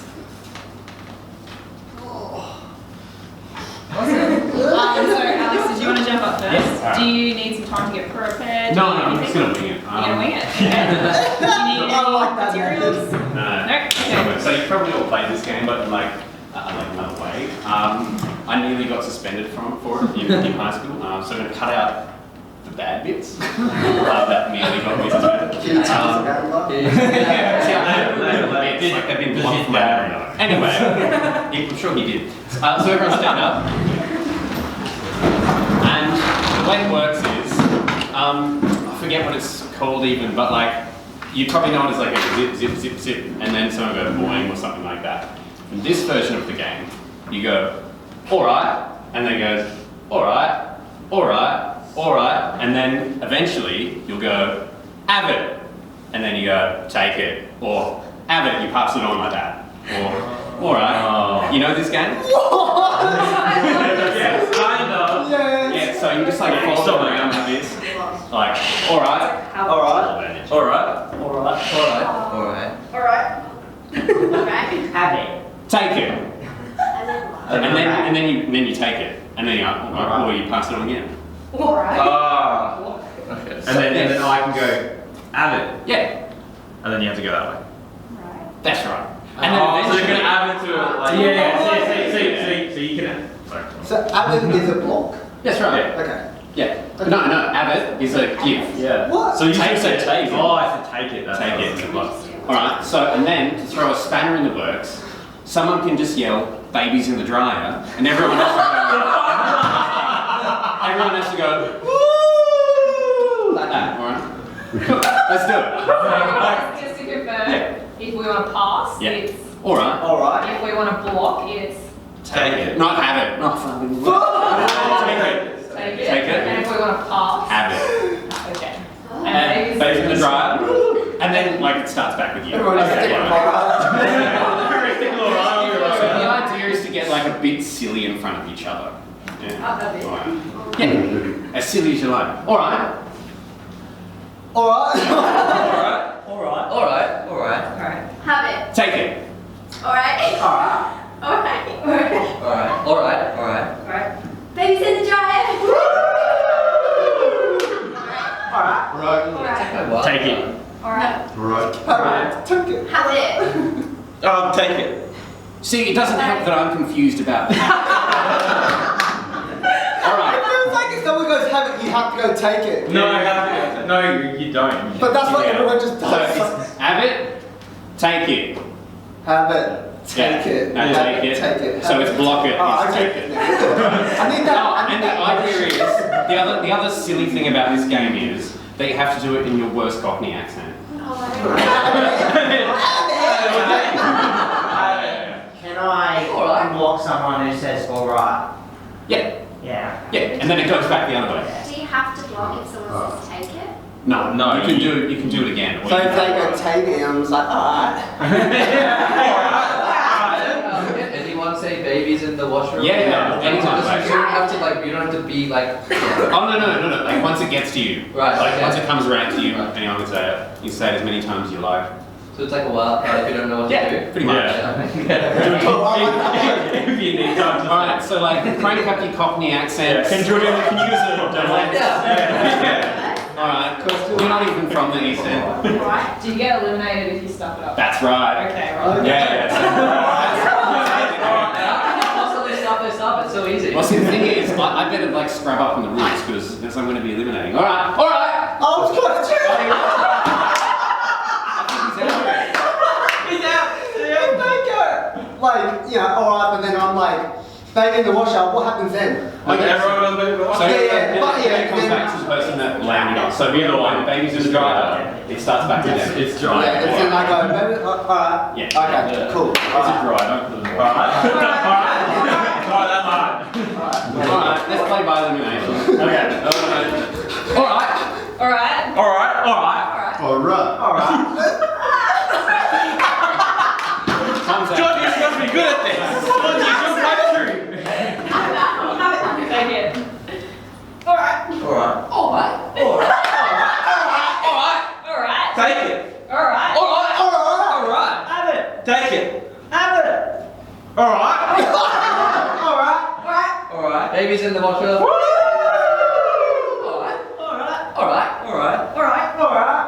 Alright.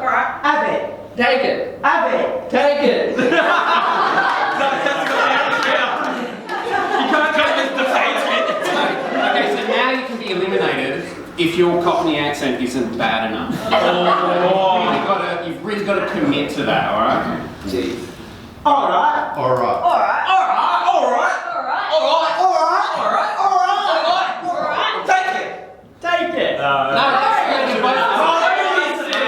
You get both out. Come on. Yeah, I was like, Alright.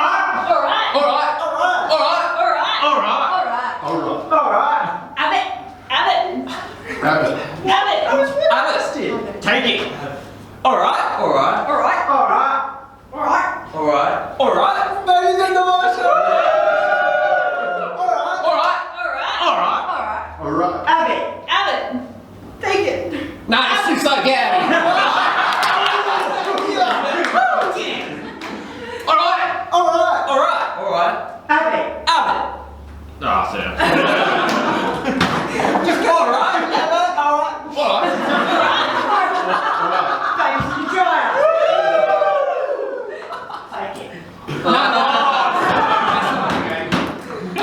Alright. Alright. Abbott. Alright. Alright. Alright. Alright. Alright. Abbott. Abbott. Abbott. Abbott. Abbott. Take it. Abbott.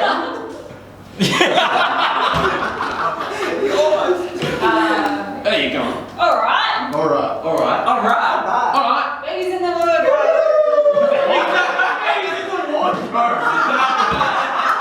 That's what we do now. Alright. Alright. Alright. Alright. Alright. Alright. Alright. Alright. Baby's in the dryer. Alright. Alright. Alright. Take it. Alright. Alright. Abbott. Alright. Alright. Take it. Did you just skip David? Probably. Take Take it. He said alright instead of. Alright. Alright. Oh, hang on, did I stop that off? Damn.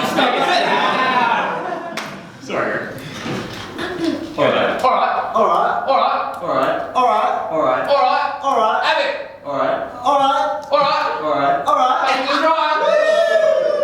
Alright. Alright. Take it. Oh. Oh, no. No, you said it wrong. You said it wrong. I said no, Daniel. That's Alright, so we both win.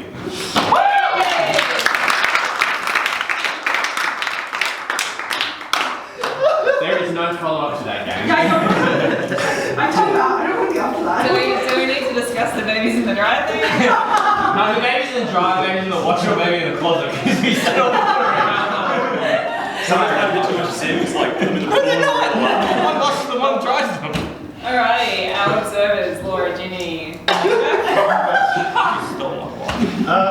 So one thing with that sort of games is it's always good to like start in steps. So starting with what is this action, go around the group like once, and then like add in each of the extra things. It just like helps everyone get it. Yeah.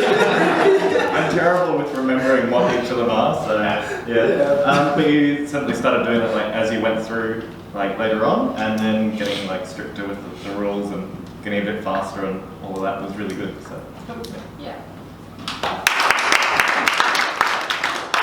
I pretty much said the same thing.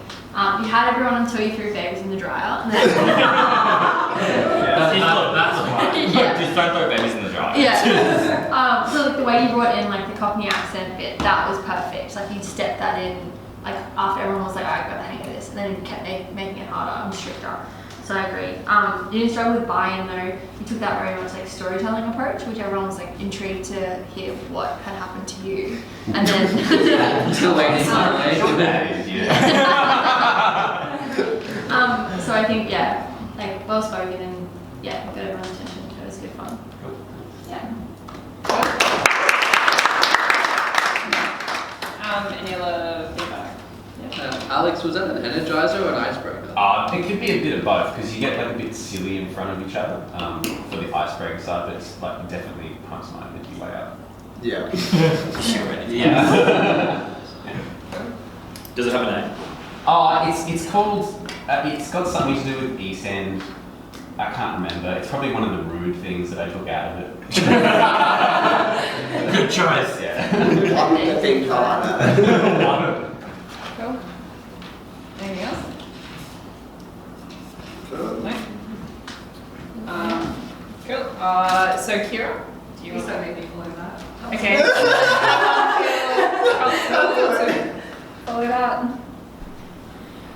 Go on, Kira. Kira, you Yeah, Dad. All right. So I think we're circling back around again now. You could do it in your book because we're going to run out of these. No, you can do either. Do you need any materials or? Yeah. Okay.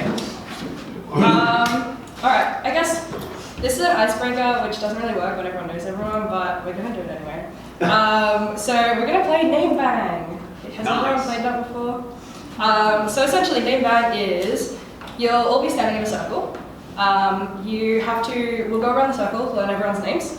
The aim of the game is, when I shoot someone, essentially I'll go bang Greg will drop, and then the two people next to him have to say each other's names first. So, for example, if Courtney yells, wow, that was really Alex, really quickly, then Courtney's deleted and Alex dies, essentially. So it's just an easy way to kind of get everyone's names, and it gets more competitive as people drop, because then you have to be aware of who's where in the circle opposite you. So yeah, here we go. Let's see how. Here's a good question. Do we say so if Gareth drops, Yep. do I say my name? No, you have to say. Okay, right. I was just like. So you basically just turn and you're like, Laura. Okay. What happens if you get banged? Like, do you get to stand back up again? Like, go. Like, so if you choose someone to die, then that's it? Oh, no, you stand straight back Okay. up. And also, if you don't drop fast enough, then you're the one that gets shot. Oh, that's like right. You just have to hit the floor. Just like, And then what's that saying? If I said, for example, Brendan as opposed to Brenton. You sit down. You sit down. There's no half a point. This game is aimed at you.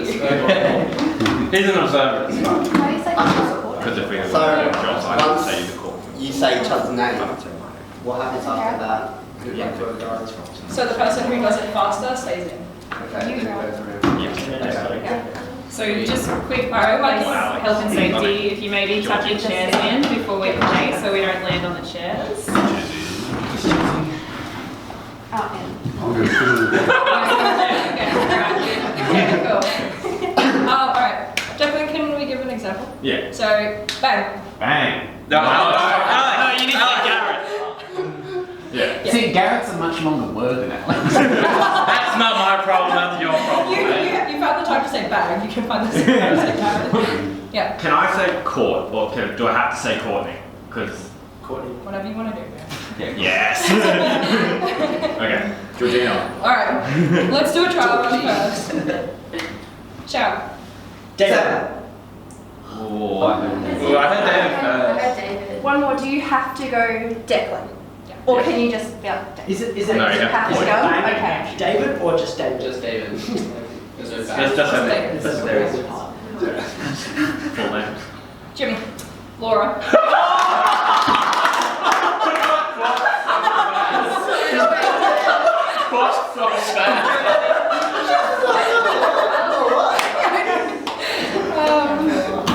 You can sit down now. Georgie. David. Oh! Are we playing? Is that real? Yeah. Oh. Alex. Play. Greg. So we're fine because Greg said it. Okay. That was good. Gareth. Give me. Wow. I'll get Declan now before I do it. Yeah. Georgie. Let's say on, not Declan. She killed the wrong person. Alright. Sorry. But I still said his name. The person So who it's a stands dick. up Yeah, then we're gonna does say the dick, next stay on. thing, right? No, so you're doing it. No, Courtney's just Because I completely missed it. I don't know who Hang won. on, but who does? No, you did. You said Maybe- Court dies. Court definitely dies. Yeah, it doesn't matter that I was slow, she said the wrong name. Declan. Gareth. Ah.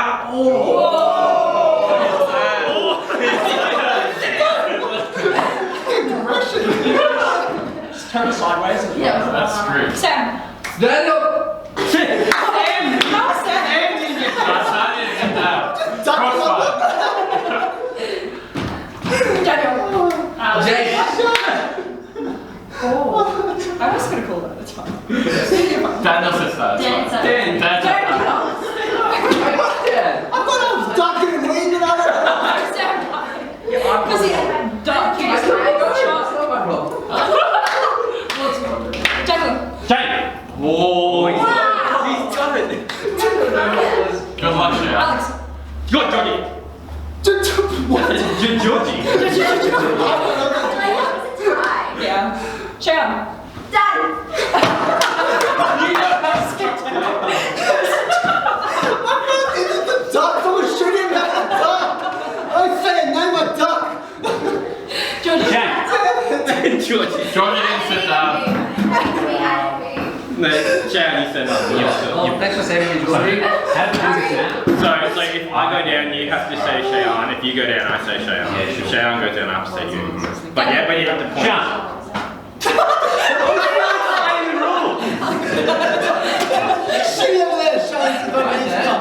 Now you have to go around the circle. So even though I'm shooting Alex and Shayan, do I point Alex, or do I have to point like that way and the bullet goes around that way?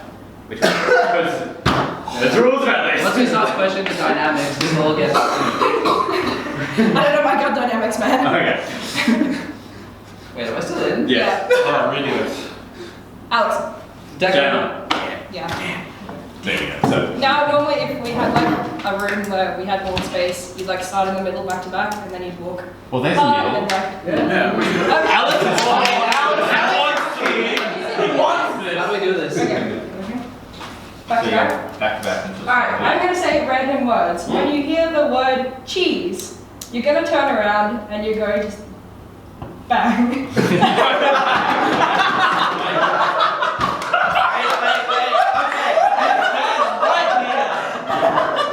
Make sure it's consensual. Come on, kid.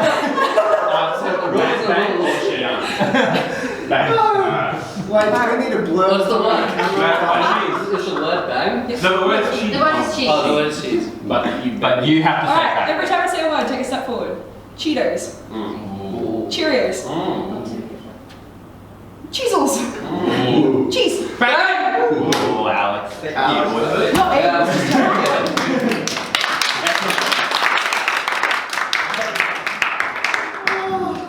Awesome. So observers, Brenton and Alex, was it? Well done. It was a good game. I liked you sort of got up there and you were sort of a little bit nervous at the start, but you were still confident and sort of that fake it till you make it sort of thing. And by the end, you sort of had it under control, sort of thing. So really well done there. Great sort of learning. Your example at the beginning, we sort of got there in the end where you just got some people to stand up and just act it out instead of trying to explain it. You just jump straight there, sort of thing. I think next time. But yeah, it was great. It was getting a little bit rowdy, but you kept it pretty under control. If you wanted to get things back on track, you sort of just jumped in with the next round, and if they weren't paying attention, that was their fault, sort of thing. So that was good. You can probably think about a few different techniques you used there. What you did was great, I think. So yeah, well done. Good game. Yeah, really great game. Don't worry about following up what Alex did. That was a great choice. Again, good body language, apart from hands and pockets, just keep it on the side. Good positivity, good energy, good tone of voice, and what you did was you got buy-in eventually by just having people act it out, and because it's good content and you want to soak up. So great job, Karen. I had one suggestion. Yep. The only thing, maybe you can throw who's shooting people around so that Yeah, more people we learn normally names. do that. Yeah. For next time. Sometimes it works. Anything else? No? Okay.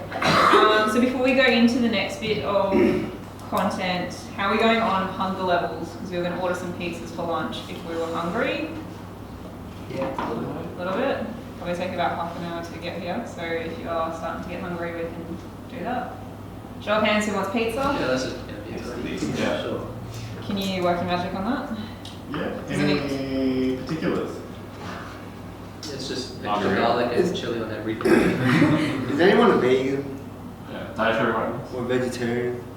Ah, sweet, like meat loves all the way. Thank God. So Jimmy and Gareth, can you guys work that out together? Just a range of pizzas maybe? Yeah, sure. Work for everyone? Yeah. Sounds like a plan. You okay, Joshi? You got pizza?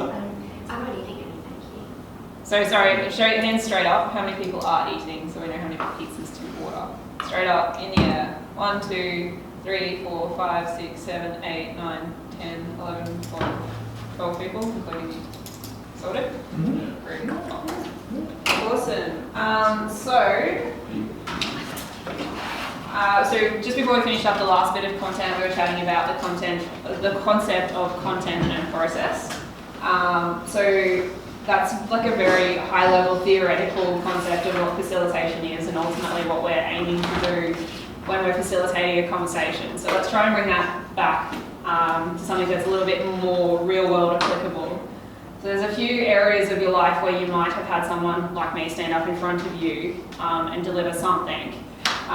So the first one that I wanted to have a chat about is like, who's been to a training session before? So it might be a lecture at uni, a lesson at school, or training for a new product or tool at work. Like, show of hands. Just about everyone? Cool. So in that situation, the individual leading that content, do you think that person was facilitating? Some yeses, some uncertain. Yeah. Some better than others. More demonstrating. Yeah, so thinking back to what effective facilitators do and the concept of managing the process instead of the content. Do we think that that's facilitation if we're in a training session?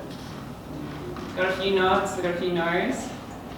Alright, so we'll just park that for a second. Next concept of like a presentation. So it might have been like a motivational speaker or sales pitch for a new product that you're selling. Someone's trying to sell to you at work. Show of hands who sat in one of those.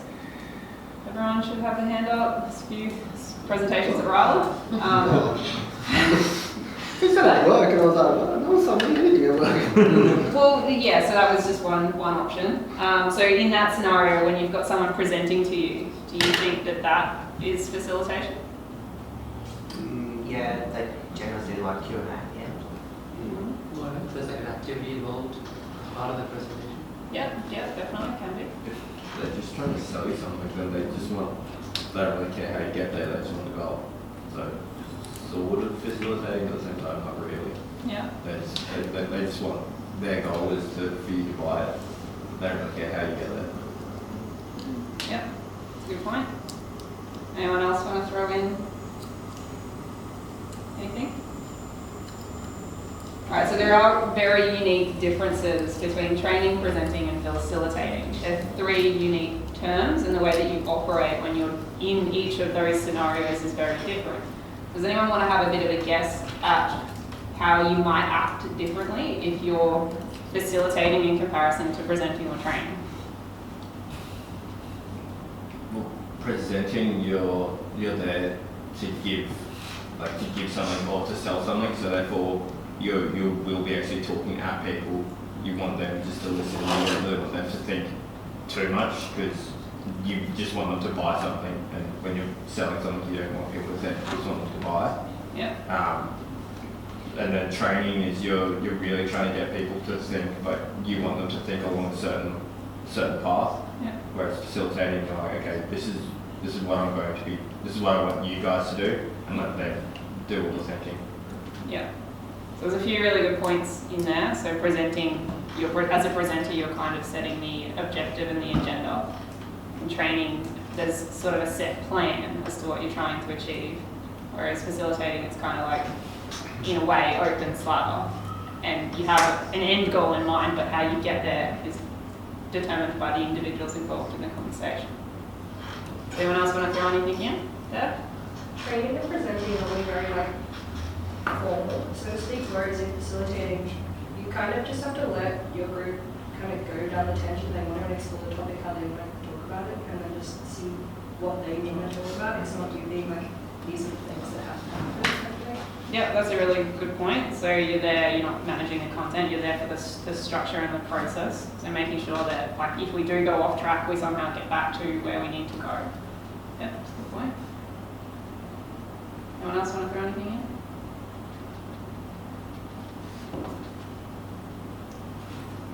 Alright, so like I said, each of these three things are very different and they all have their own uses and they are good at what they do. So when we're talking about training, generally we've got participants who are learning.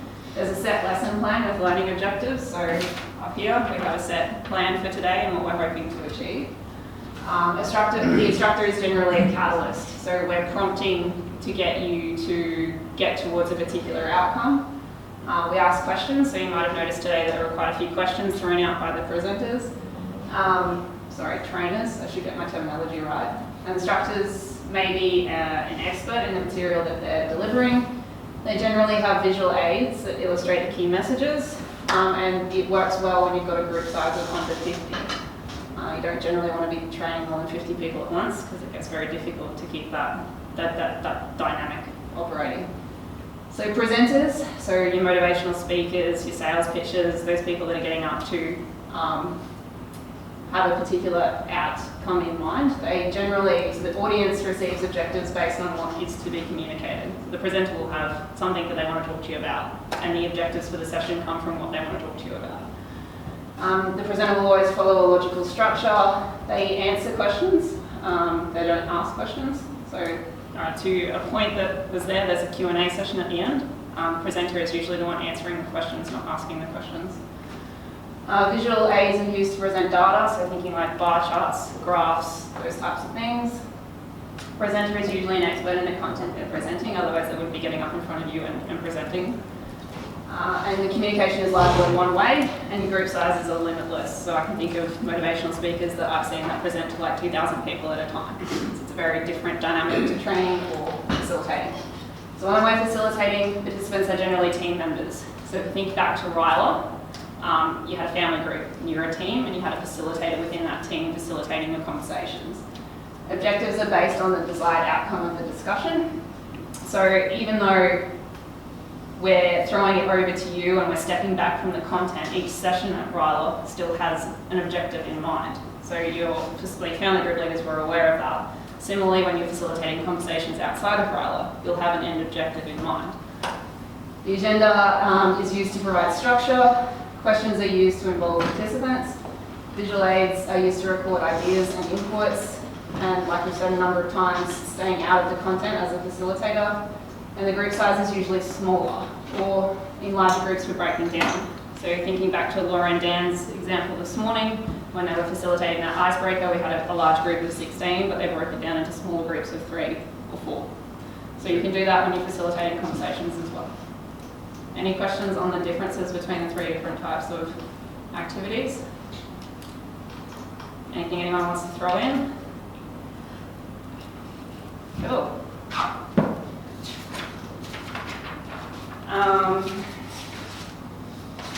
So who works within a team at work or uni at the moment? Show of hands. Few people. Cool. We're getting some grunts over here.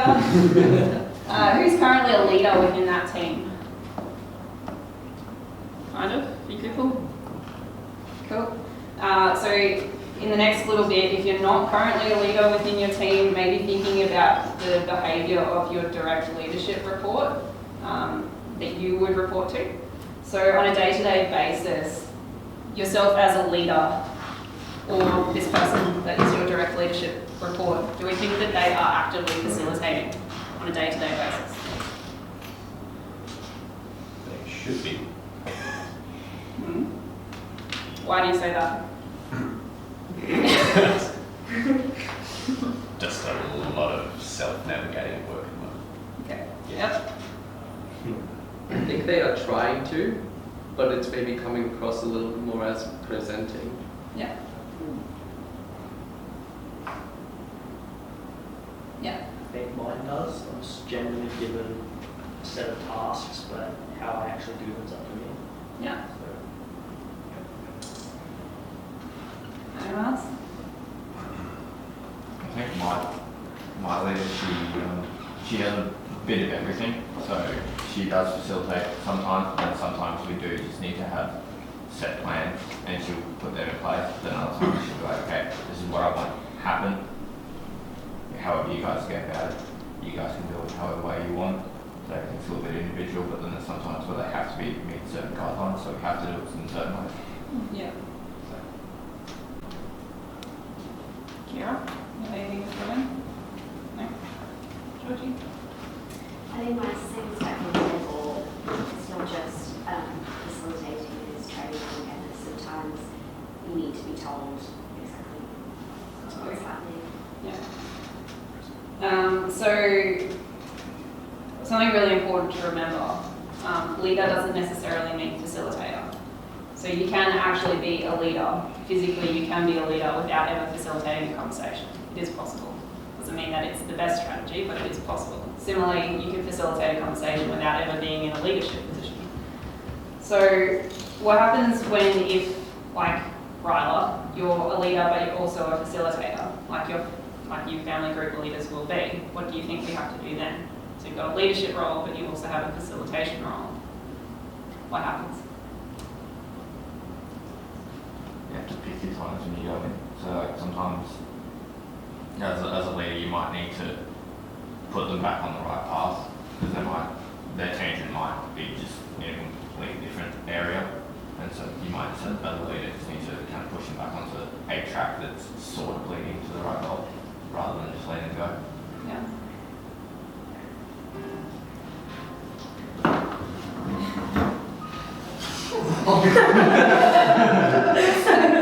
Good elevator music. Is it me? Any other ideas what might happen when you're faced with being a leader but also a facilitator? You need to be aware of deadlines. Like, no matter how much you want to facilitate, if you have something that needs to be done, you need to step back into leadership role rather than straight up trying to facilitate everything. Yeah. Just to add on to that, I think part of the skill is choosing which strategy is appropriate. Yeah. Because, like I said, from what I get at work, there's times for each. So it's choosing which is appropriate. Yeah, definitely. So we're in a somewhat unique position up at Ryla where we have two core roles. So collectively, we're a leadership team, but the family group leaders are like in the crux of it, essentially facilitating the participants' experience. So we have to be really careful of which hat we have on at which time, and making sure that we've got the right hat on in the right conversations to allow the participants to have a fantastic experience. Does that make sense? Yeah. Cool. So basically, we need to learn how to adapt our behaviour when we're facilitating, when we're stepping out of a leadership role. So basically, a team leader in the day-to-day role, they have a formal leadership responsibility. They're accountable for outcomes and performance. They're often delegating their responsibilities. They're responsible for the development of their team members. So some of those points have already come up in the conversations around the table as to what you see happening with your direct leadership reports. They're allocating you tasks. So I think Sandy said they allocate you tasks. They can be an expert at what they do.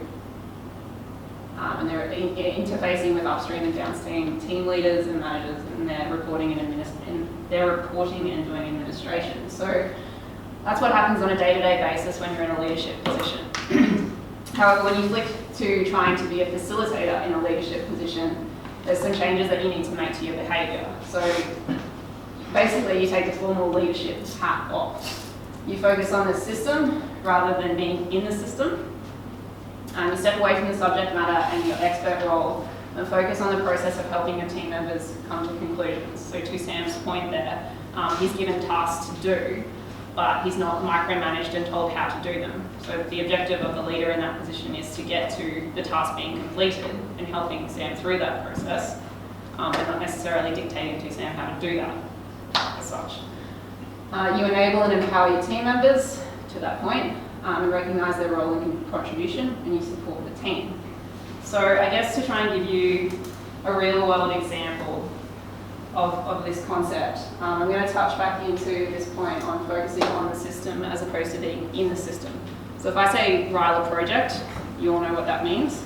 The project that you did up at Ryla? Getting some collective nodding. Anyone not know what I mean? Otherwise the next 5 minutes probably not going to make sense to you.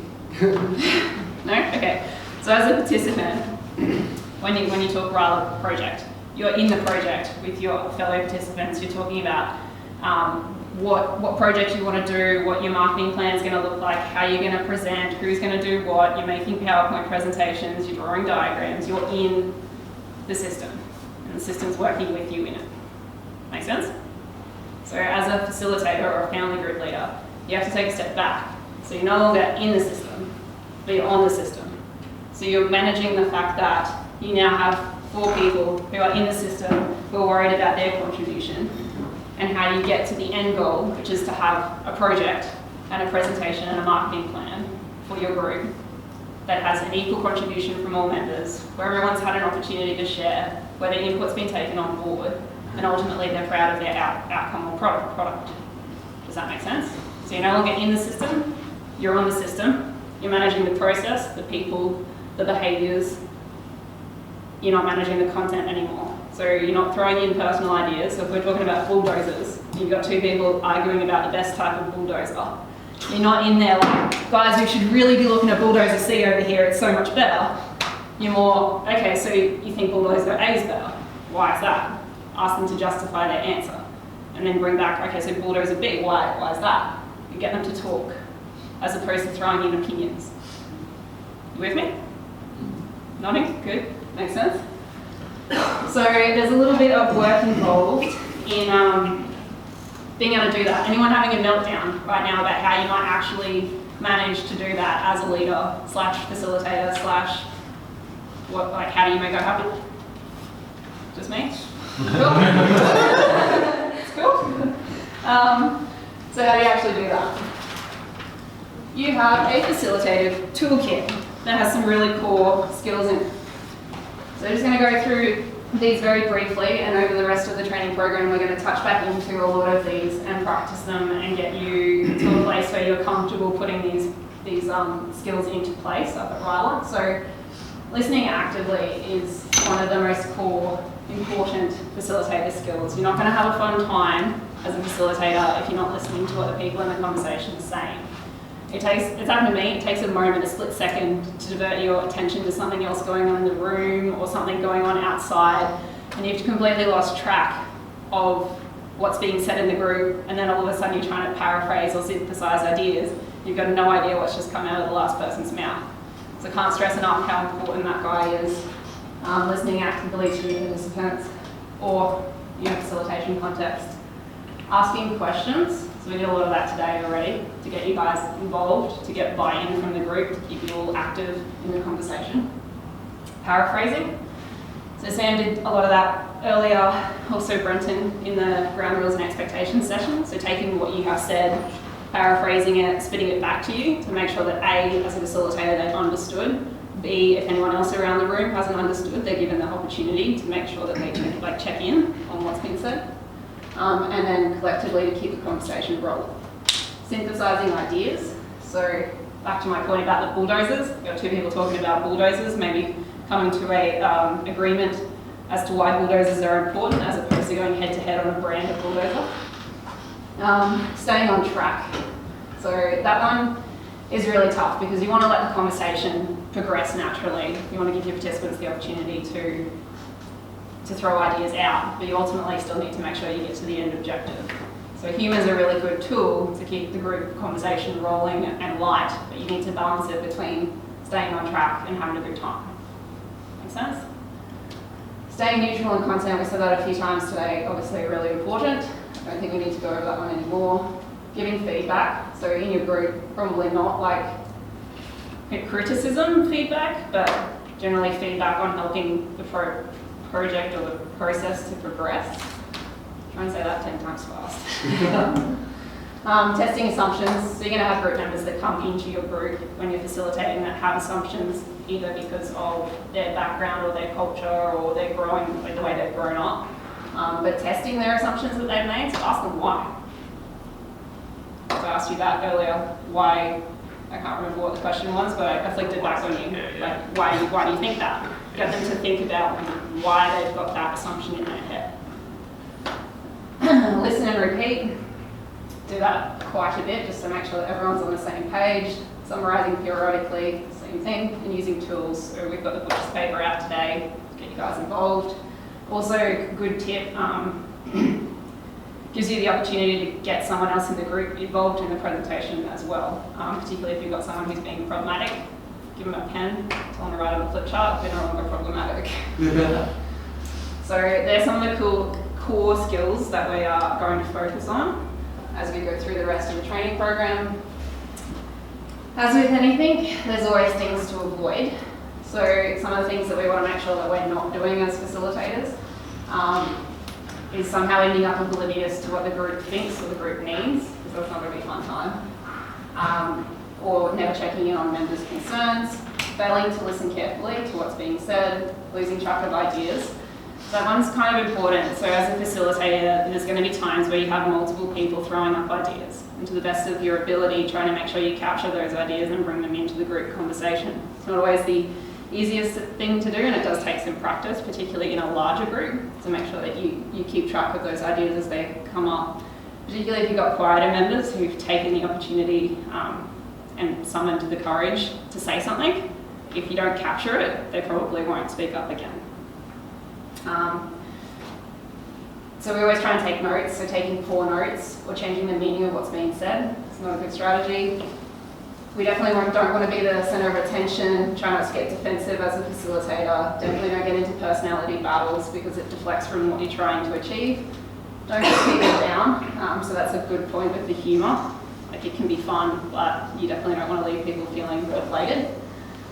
Avoiding or ignoring conflict. So sometimes you can get conflict within your group, and it's often somewhat tempting to just like push that over to the side and ignore it, but we definitely need to deal with conflict as it comes up. Otherwise, if you've got a day-long training session or facilitation session and you're ignoring the conflict at the start, it's going to snowball before the end. Definitely don't want to have just a few people dominating the conversation. Make sure that you're regularly checking in on how the session is going.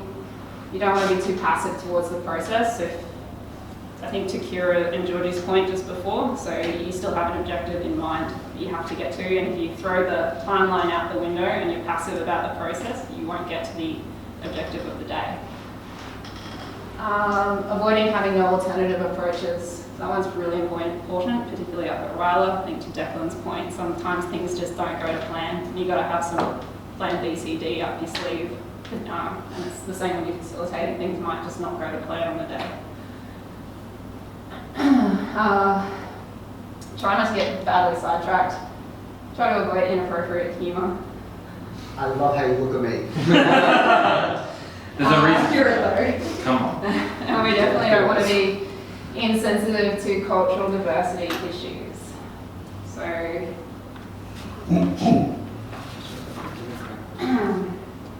with all of that in mind, you might have seen these things floating around today that the leaders have been filling out. So they're our behaviours of facilitation checklist, observation checklist. So these are all the things that collectively, if you went the entire way through the presentation today, we smashed them all into one big list. And these are the things that as facilitators, we're trying to make sure that we nail. So you'll see a lot of this over the next 7 months as we go through the training program. It's going to come up a lot. Moving forward, you guys will have the opportunity to provide feedback using these as well, so it should get quite stuck in your head as to what it is we're trying to achieve as facilitators. I'm not going to read through them all. They're up there, they'll be circulated. I guess, is there anything up there at the minute that anyone has any questions about or would like me to explain?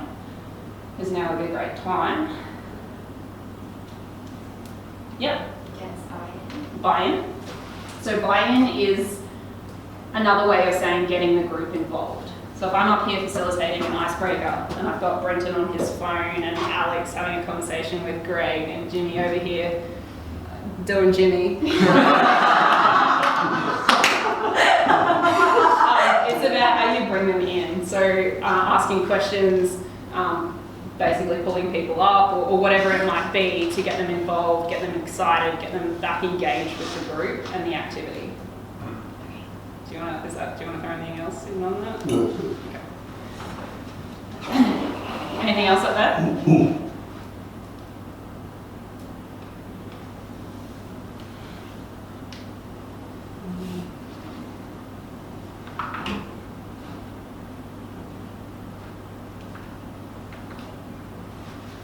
We're good?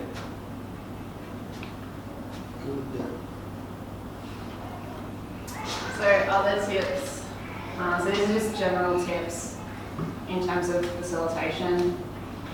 So make sure you have a clear plan and clear structure. Otherwise, when things do pop up and you need to adapt and change, if you don't understand what it is you're trying to do, it makes it very difficult to be flexible on your feet. Have fun and stay positive. Ding, ding, ding, ding, that one is important. So it's always great to have a laugh, to have a good, fun environment going on when you're facilitating as much as possible. There's often difficult topics, but you just need to read the room with those. If you can, get to know the team. So that's one of the reasons why we have icebreakers at the start of everything, so you get a general feel for the people that you have involved in the conversation. Make the team the centre of attention. Speak in simple, direct language. Keep it simple, stupid sort of approach. It's the best one there. Check in regularly. I make myself clear? You'll hear me say that a billion times in the next 7 months. Have you understood that? Did it make sense? It's the easiest way, and I love collective nodding because it just makes it so easy to understand. There we go. Understand that you guys are on the same page.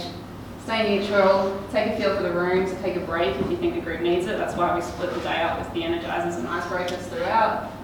Make notes that reflect what the participants mean. So that's if we send out materials afterwards, we try and make sure that it reflects what you guys have said, particularly like with the ground rules and expectations today.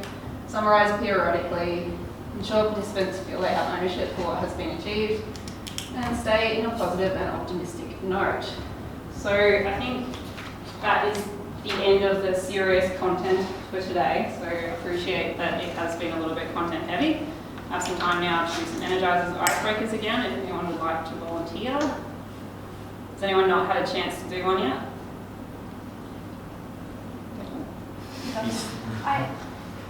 Because we were late, I needed to go to Bunnings before we came here to get my energizer, so that's all right. I can more than happy to do it. We need these things that I need to buy. That's okay. So there'll be plenty of opportunities to do them. Cool. Does anyone else not have a chance to do one? Alex stole my idea, so. You've got a backup, haven't you? Yeah. You should come with two, mate. You should come two. I haven't done one, but I can think of one on the spot. So I'm Yeah. happy to do Yeah. If you want, yeah. Everyone's done it?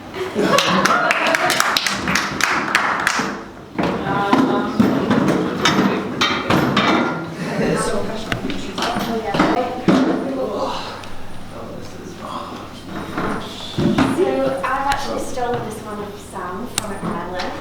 It was really good fun. You don't really will. It'll be good, yeah. It was a good one because it kind of got us thinking a little bit, but it was also like you were determined to get the highest numbers. So first of all, we're going to go around one by one, and I'll start with 1, 2, 3, 4, 5, up and up and up, and every number with a 3 in it. So 23, 13, 30, etc. You have to clap instead of actually say the number.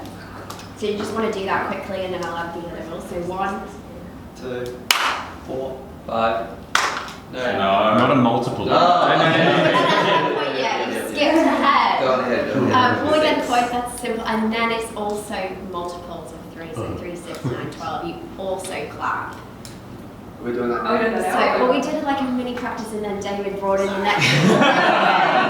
So we can start with the 3 if you guys are the, yeah, okay.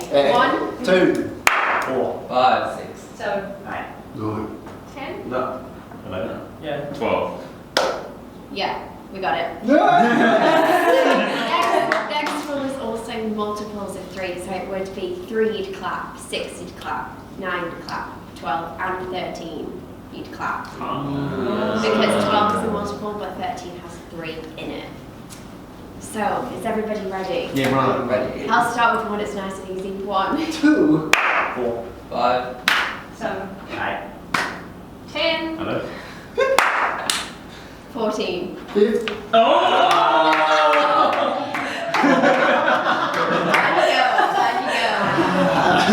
So you can start again and we've got to try and get the highest. 1, 2, 4, 5, 7.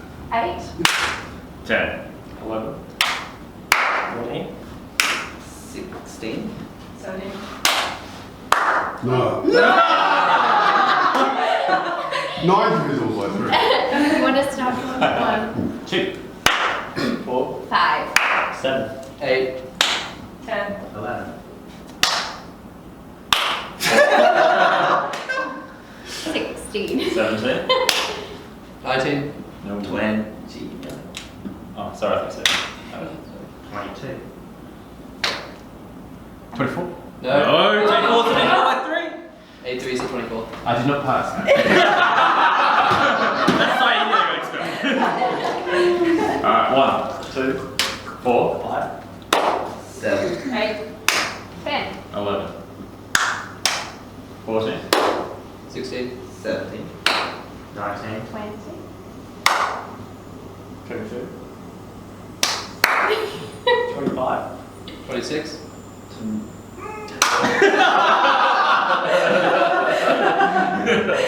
1. 2. 4, 5. 7, 8. 10. 11. 14. 16, 17. 19. 20. 22. Ha. Yeah. I'll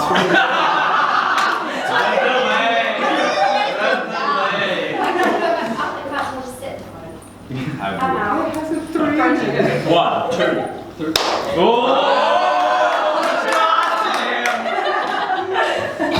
I tried to play that one off. 4, 5. 7. 8.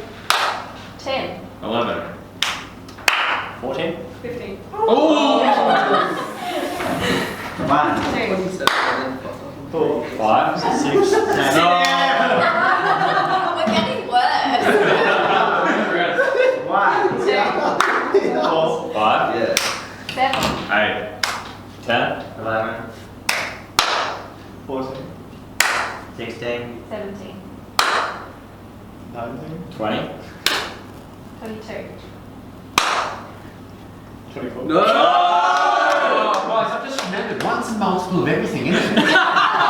No, it's not. Try and get below them. 1, 2. 4, 5. Are you in or out? She's in. 6 up, 6 up. 6. You're 6. You take one. Dad. 1. 2, 4. 5, 7. 8. 10.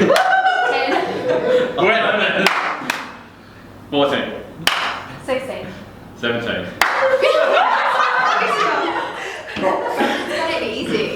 It goes in. Go! It's always going to count no matter what. 19. 9. 20. What? What are we, 26? No. Alright. I'm 26. Whoa.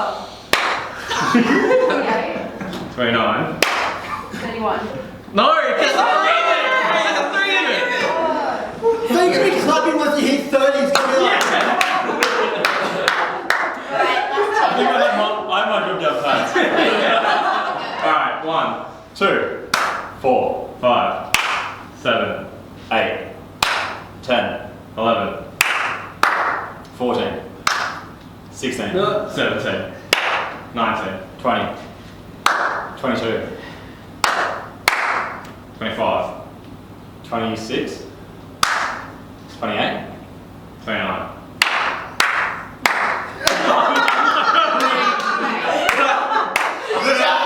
you got there! It's a draw. No, I have 40. I thought that was meant to be 40. We'll call it. Yeah, we might. Do you have anything to add about the game? What you think about it? We suck at it. Apparently you don't. You got to the final. Yeah, Brent and I, but it's not with the glasses.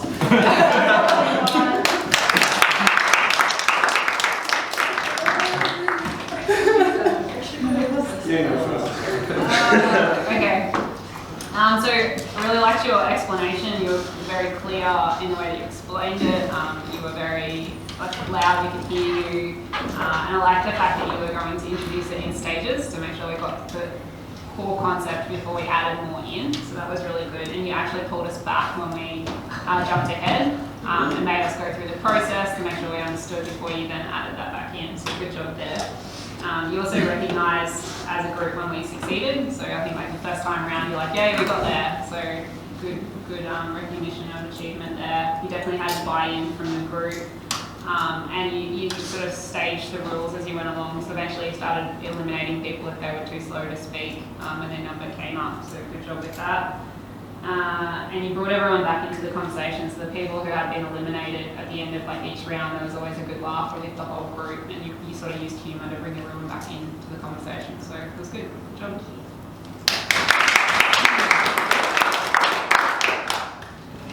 Yeah, Jane covered a lot of that. So like the main point that I had was really, you had a really good job reassuring and reiterating everyone with the rules, especially with the whole jumping ahead a bit and checking in with everyone, saying, look, is it okay if we just go back a bit, or is it more okay to move forward now? So that was done really well. It was done in a calm manner, so everyone sort of everyone understood clearly and bought in. If there was a little bit of a spanner thrown in the works, you kept your calm with that. And yeah, just a really good job with the activity.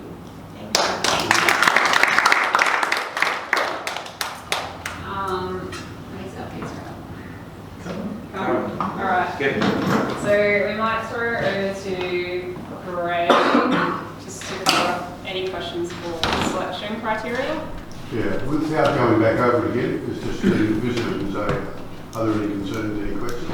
We can revisit it each time, but just if there's concerns or questions that come up, don't hesitate to ask them. Are there any now? Cool.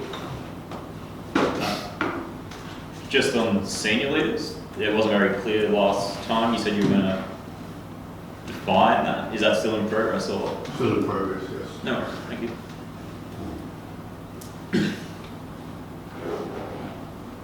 When will these things, I mean, I know some of them will happen, I guess, regularly throughout this whole exercise, but do we have any dates on, I guess, let's say interview has to happen at a certain point in time?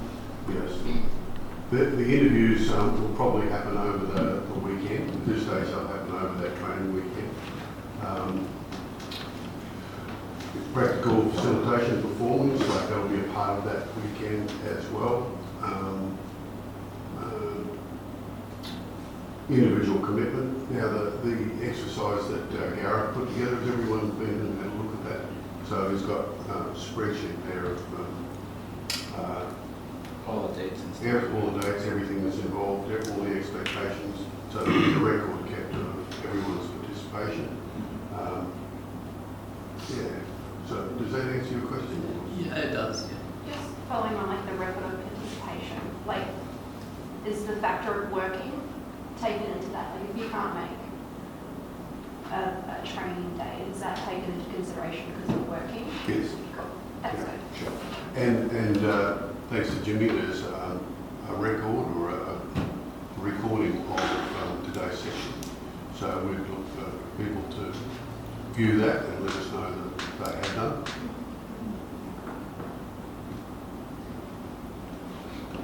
This is sort of like a bit of a test at the start. I know some people weren't here for last session, but there was homework given, and obviously you guys have actually watched the presentation, otherwise you wouldn't have icebreakers and energizers to come to today. So sort of like making sure that you're catching up if you're not here as well. That's part of that. Does that make sense?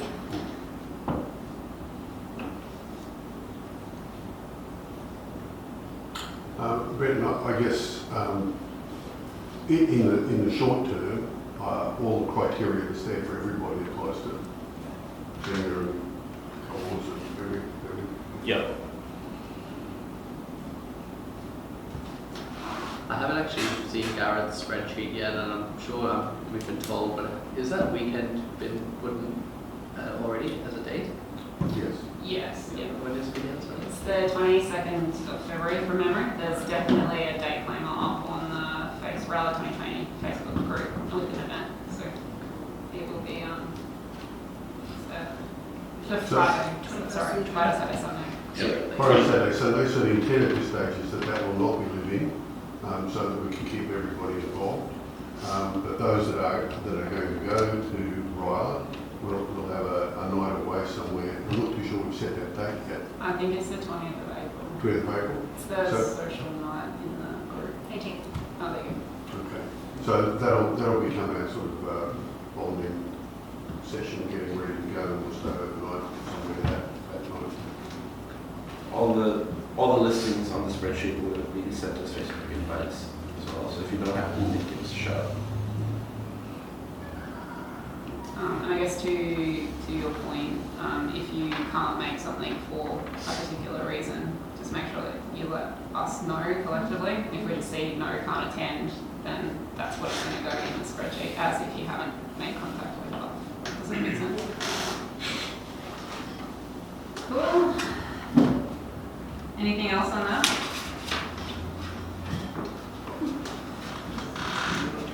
Alright, so we might just keep pushing through. We have a few things to do, and when pizza arrives we'll do like a bit of a working lunch thing, if that's okay with everyone. Let's do this. Awesome. So you might recall at the last committee meeting, if you were here, or if you read the minutes that were circulated afterwards, that there was this concept of visiting Rotary clubs to essentially sell Ryla 2020. So at the time we asked you to commit, I guess, to visiting clubs that suited your schedule, and let us know what your schedule was so that we could try and marry you up with clubs if you didn't know which club would be your preference. So there is now a spreadsheet that Brenton has made, and I'm hoping if we click on this, it will work, maybe.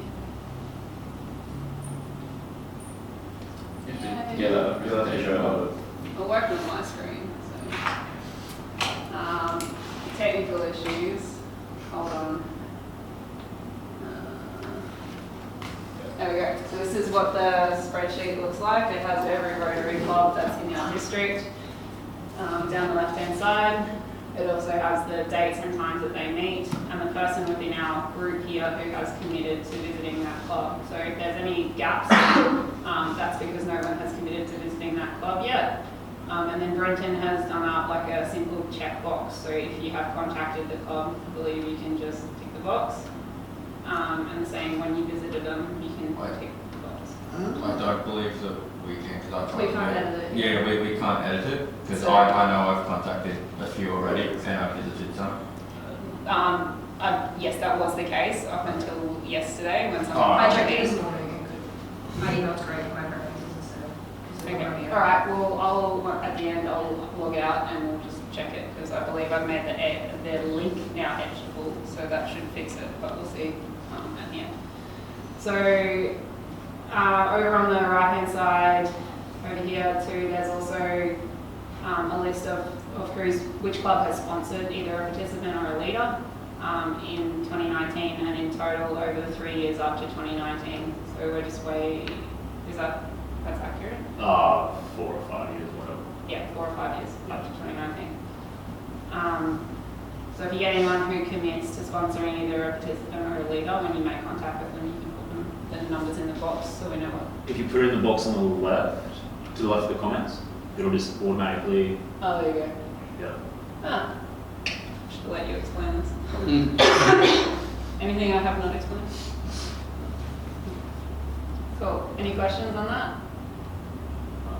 I will just add, so like the meeting times and days are just off the district website, not necessarily 100% correct, may be outdated, which is why their meeting place also isn't there. So it just means you have to contact them and just confirm those details. I believe also Colleen is in the process of contacting all the clubs to find out who their Ryla champion is within the club, so who the person responsible for the club's Ryla participant is. So once she gets all that information back, I believe she is updating this as she goes along. Any other questions? So it would be reasonable that we, over the next few days, update that individually so that we can work out where we've got too many going or where there's no one going. Yeah. Now, I've seen a few people putting in lots of clubs, that's fantastic. However, like that spread the workload, there's no need for you to be going to 10 clubs or anything. Plus, we don't want you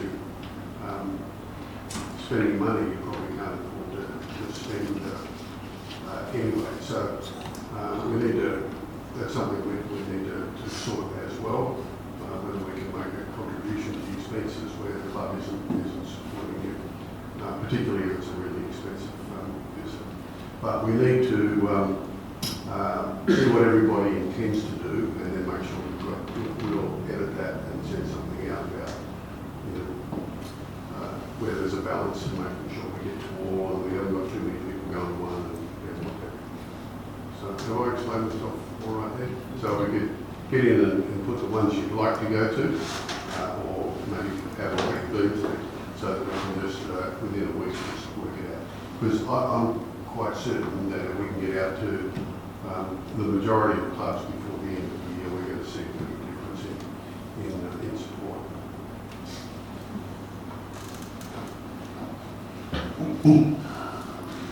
Sorry, I might just add as well. So the potential actual 2 columns there, essentially if the club verbally says, oh yeah, we'll sponsor someone, just throw or we'll sponsor 5 people, just throw the number in that box. But the actual, probably you just leave it up to Greg or I think Bruce even, that's essentially once they're paid.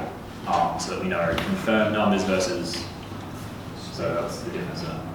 So it's not our responsibility to follow up and make sure they've gotten that we've received payment or chase them for it. So once you can give them the forms and stuff, I believe, and you can follow up to see if they filled them in and stuff. But as far as money appearing in bank accounts, that's not. This is particularly useful. So if you go out and do a presentation and they say, oh yeah, we'll sponsor someone, but they don't happen to find a participant to sponsor, if we know that they're committing to sponsor one and we find a participant or we need a leader sponsored, you can go back and be like, hey, know that you were keen to sponsor someone, we have someone here, would you consider? And that's how we sort of marry clubs and participants up if a participant doesn't have a club. Yeah. Does that make sense? Anything else to throw in there? Any other questions there? Awesome. So we also have Thanks for the work they've written. Yes. Sorry. We also have a presentation. So the presentation has presenter notes in it. So just be careful if you have a Mac. I've recently learned that these presenter notes won't actually show up for some reason. So if you have issues with it, please get in contact with us. So you can see down the bottom there, gives you an indication of the things that if we were leading the presentation, we would say. So it doesn't mean that you have to say that, it just means that this is an idea to get you going rather than just giving you a blank presentation with nothing, no context. So it goes the whole way through like what Ryla is, where it's come from. There's a video that goes with the presentation. So that's this other 2 links here. There's actually 2 videos now. So one of them is for the Ryla program. Do we want to watch it? Do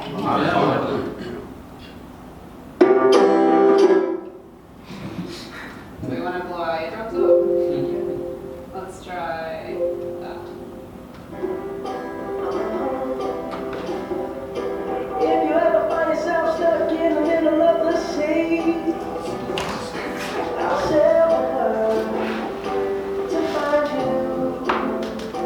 If you ever find yourself lost in the dark and you can't see,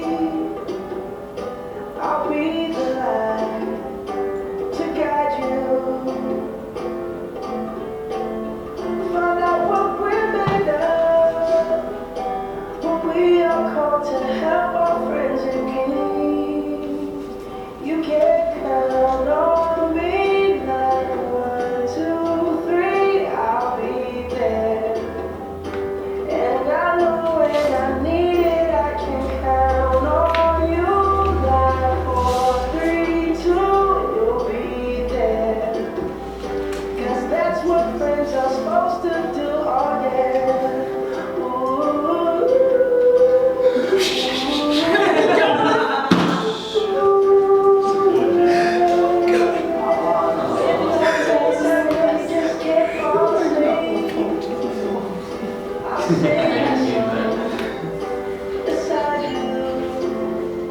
And if you ever forget how much you really mean to me, every day I will remind you.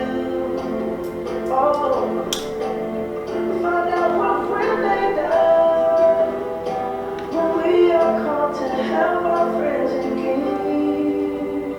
You can count on me now. 1, 2, 3, I'll be there. And I know when I need it, I can count on you. Like 4, 3, 2, you'll be there. 'Cause that's what friends are supposed to do. Oh yeah.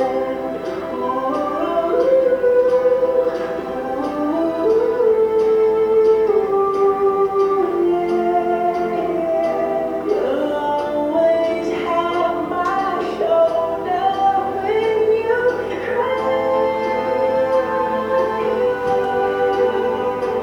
I'll never let go, never say goodbye. You can count on me now. 1, 2, 3, I'll be there. And I know when I need it, I can count on you. Like 4, 3, 2, you'll be there. 'Cause that's what friends are supposed to do. Oh yeah.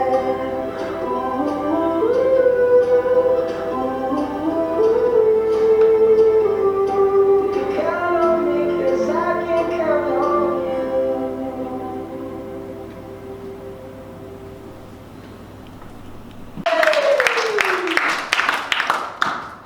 So there's obviously a slide in there where you would play the video.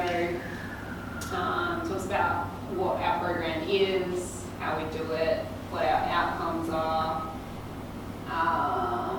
and what we're planning on doing for 2020. So 50 participants, 2 coordinators, 4 senior leaders, and 12 potentially family group leaders. So that is if we get 50. That's our target, and that is almost everyone going. But obviously if we don't get 50, then that's going to look very different. There's a little bit of flexibility on that for senior leaders at the minute. That's just in there, so we have something in there. But yeah, we'll see how we go. The second video, do we want to stop and get food and then come back? So stop burning our arms? Yeah, let's do that.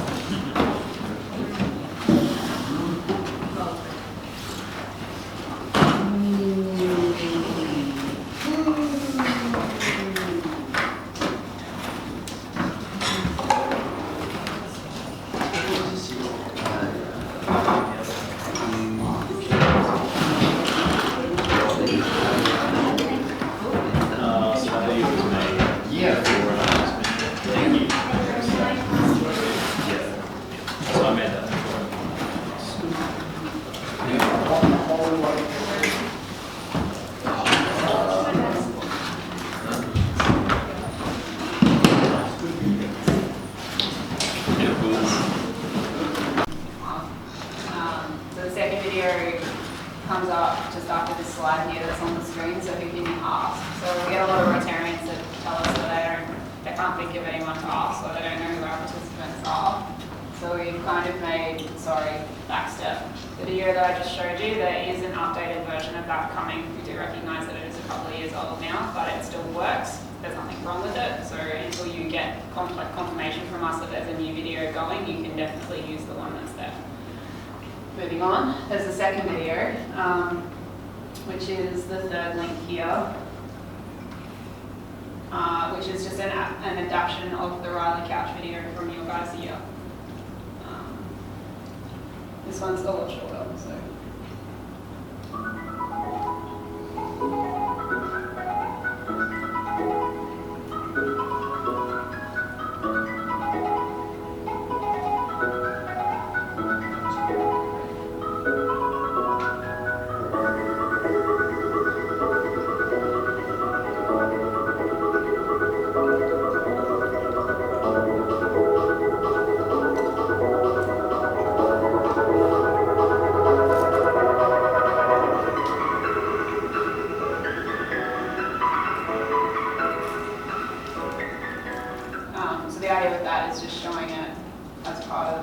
slide when they tell us that they don't know, they can't think of anyone to ask. Well, our participants look like just like these guys. They have just as much fun as these guys. So that's the idea there. Like full recognition and shout out to the guys in the room. I know Brenton, David, and Jimmy particularly have put a lot of work into those videos. Gareth, Sam, behind the scenes on a lot of the marketing stuff last weekend. So thank you very much for all of your contributions. It hasn't gone unnoticed either.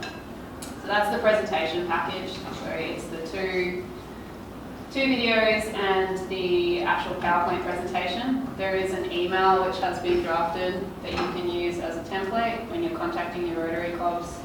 It has all the important information in it. Obviously you just need to replace the red bits. So you don't have to recreate the wheel. It's all there for you. Just copy, paste, send. Make it as easy as possible for you guys. Cool? Questions? You guys have done the presentation obviously enough times. Do you know a general idea of how long it tends to take from start to finish? Generally speaking, 15 to 20 minutes. So it depends. If they're offering you a slot, it means they're offering you like two minutes or so to spiel whatever you have to say. So you wouldn't use the presentation in that. If they're offering you a presentation slot, generally it's 20 to 30 minutes at a Rotary Club meeting. So ours goes for about 15 to 20 once you factor in the videos and question time. And generally they'll have a lot of questions, particularly if you're going back as a leader or as a past participant, because they want to hear about all the good stuff that you guys have experienced. Makes a lot of difference in comparison to going back as a committee member. So they're much more interested in hearing about it firsthand from you guys than they are from us. No offense. But do check how long they're going to do, because some are 10 minutes and they get grumpy. Yeah, so you just want to be sure that the logistics correct. Yeah, correct. Yeah, and they'll generally tell you when you've done it too. They're pretty good at that. So that's the email, and then these were the materials that I think Brenton was talking about before. So there is a Ryla brochure that goes out. So everything we've talked about so far is generally made to be seen by Rotary clubs and Rotarians only. Otherwise, it gives too much away about the experience. So if they ask you for something they can send to a potential participant, it's this, which is the brochure. It's double-sided. It's intended to be folded, so like bifold, trifold, brochure. So it has been updated for 2020. Again, there is also an updated template coming, but for now this is what we're using, and there's nothing wrong with it as such.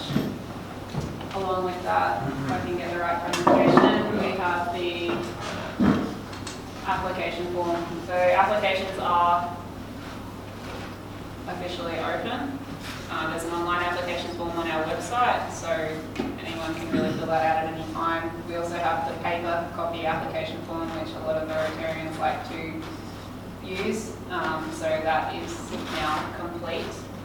Your changes have been made in that as well over the weekend. So everything is there on the slide. Don't lose the slide. The slide is your lifeline. Go. Questions? We could still encourage taking a hard copy and presenting to a club and Oh, yes, sorry. It is highly likely that the Rotary clubs that you go to may not have an internet connection. So I would highly recommend downloading the materials that you need, making sure you have them on a USB. The videos work best if you copy them onto the laptop before you try and play them, otherwise they try and buffer throughout the movie and you get like the stop-start effect. So USB and copy it to the PC before you try and present. Program and stuff that you run. So the presentation is PowerPoint, and everything else will just run through a video player. So either Windows Media Player, VLC, any media player setup will run the video. We can work on that.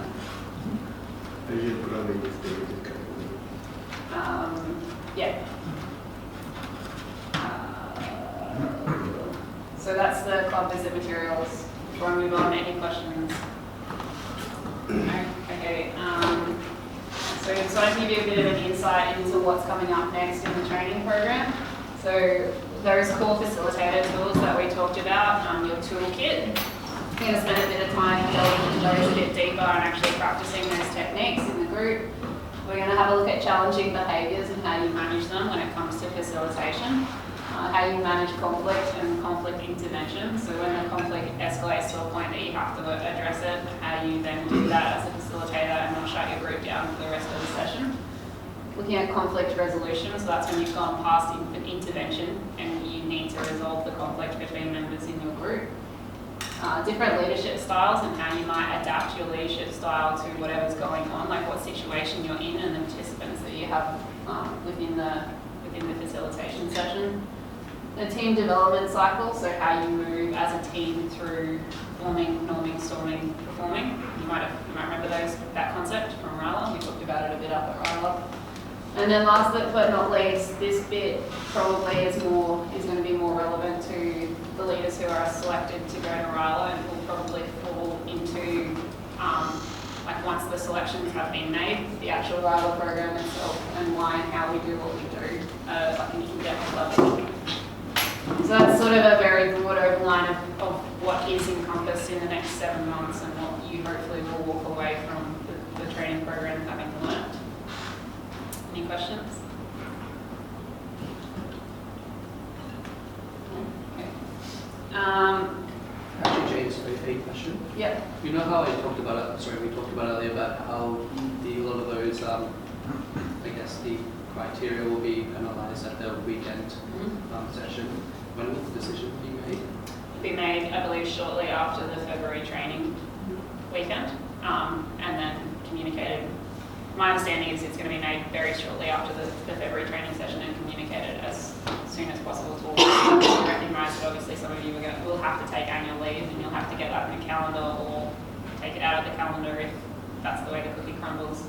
Officially, the applications close on the 29th of March, but we should by that point have a fairly good indication of our levels, taking into consideration that we're hoping to really nail the next, like now to December, in terms of getting Rotary clubs organised with participants. If you're in strife with time off or there's issues there, make sure to talk to us about it. Any other questions? So as with any good thing, you have homework. Who's excited? So there's a few things that we would love you to do before the next training session. So just to go through them really quickly, obviously process the information we've given to you today. I realise there's been a lot of content that has been thrown at you. So take the opportunity once the information is circulated just to refresh and see if you have any questions. As we did last time, we'll be sending everything out by email, including the video link, and reach out if you have any questions out of that. There is a leadership manual for Ryla. We are currently in the process of updating it, but it looks a little bit like this. You have to get out a presentation mode.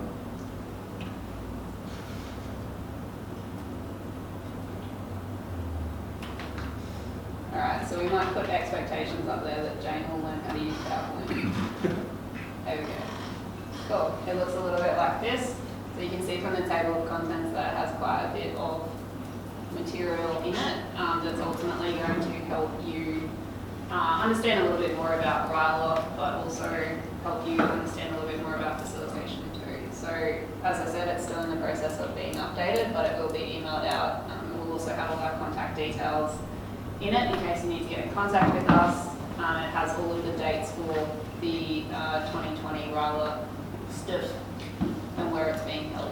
So if you haven't managed to find it on the Ryla 2020 Facebook page, that's also another place that you can go and find it. So that'll come out by email. I highly recommend that you read it. Pro tip, there will be a food-based reward treat at the next session for those who do. So don't tell me you didn't know. There's definitely going to be some sort of incentive there to make sure you've read it. There's a icebreaker and energizer bank on the Google Drive. So has that been removed from the manual? Yes, correct, yeah. So the manual is just the Ryla information, and separately there's an icebreaker and energizer bank on the Google Drive. I will circulate a link to that too, but just so you know what I'm talking about, it looks a little bit like this. It has all of our icebreakers and energizers in one place. The reason for it is that we incorporate it into the manuals that go up to Ryla. So when, say, Kira says, I want to run the name bang game, if you don't remember what it is, you've got a resource there that you can really quickly refer to refresh your memory. So as we go through the year, obviously, if you're bringing new icebreakers and energizers to the program, we need to make sure that we have them recorded, particularly if you want to use them when you get up to Ryla. So it's a working document that we add to continuously, and then at the end of the year, or when we get to Ryla, it gets printed and bound into the manual that you take with you. That's your lifeline when you're up there. Make sense? So you'll be able to jump into that and add your own icebreakers and energizers, and I highly recommend that you do, because if you get up there and you have to run it and someone knows nothing about what you're talking about, you're going to have to explain it to 12 different people. Does that make sense? And the last bit of the homework is we will circulate to you some formal leadership forms and Form 3s, just to make sure that we have your medical details on file. We're trying to get, usually these come out at the last second because we focus on our participants and then all of a sudden realise we don't have medical or contact details for our leaders. So whilst I acknowledge that everyone that's in the room might not become a leader, we didn't think it was a bad idea to have your medical details on file just in case something happens so that we can quickly help you if the need arises. It also stops us having to try and do it at the last minute before Ryla starts. So the Form 3 is a Rotary requirement. If you're a Rotaractor, there's a high chance that you already have a Form 3. You just need to let us know where it is housed. Basically, it's just a check from the Rotary district level that you are deemed to be fit and safe to be working with children. In youth, like Rotary Youth World, everyone up to 25 is believed to be youth. So they've just extended that upper barrier a little bit more to cover ourselves off. Do you want to throw anything in on that? So you'll get those out as well. I suppose many of you haven't come across this Form 3. It's a Rotary form, and it talks to Rotary insurance as well. If you have any questions, shoot us an email and we'll explain it further. I hope it will make sense when you see it. It's kind of just like a reference check, but it's a reference check for your ability to work with individuals under the age of 25. So I believe that is all of your homework before the next session. So that leadership manual really is important, and the icebreaker bank and the forms obviously to make sure that we keep progressing forward. So with all that in mind, I think I'm now handing back to Gary.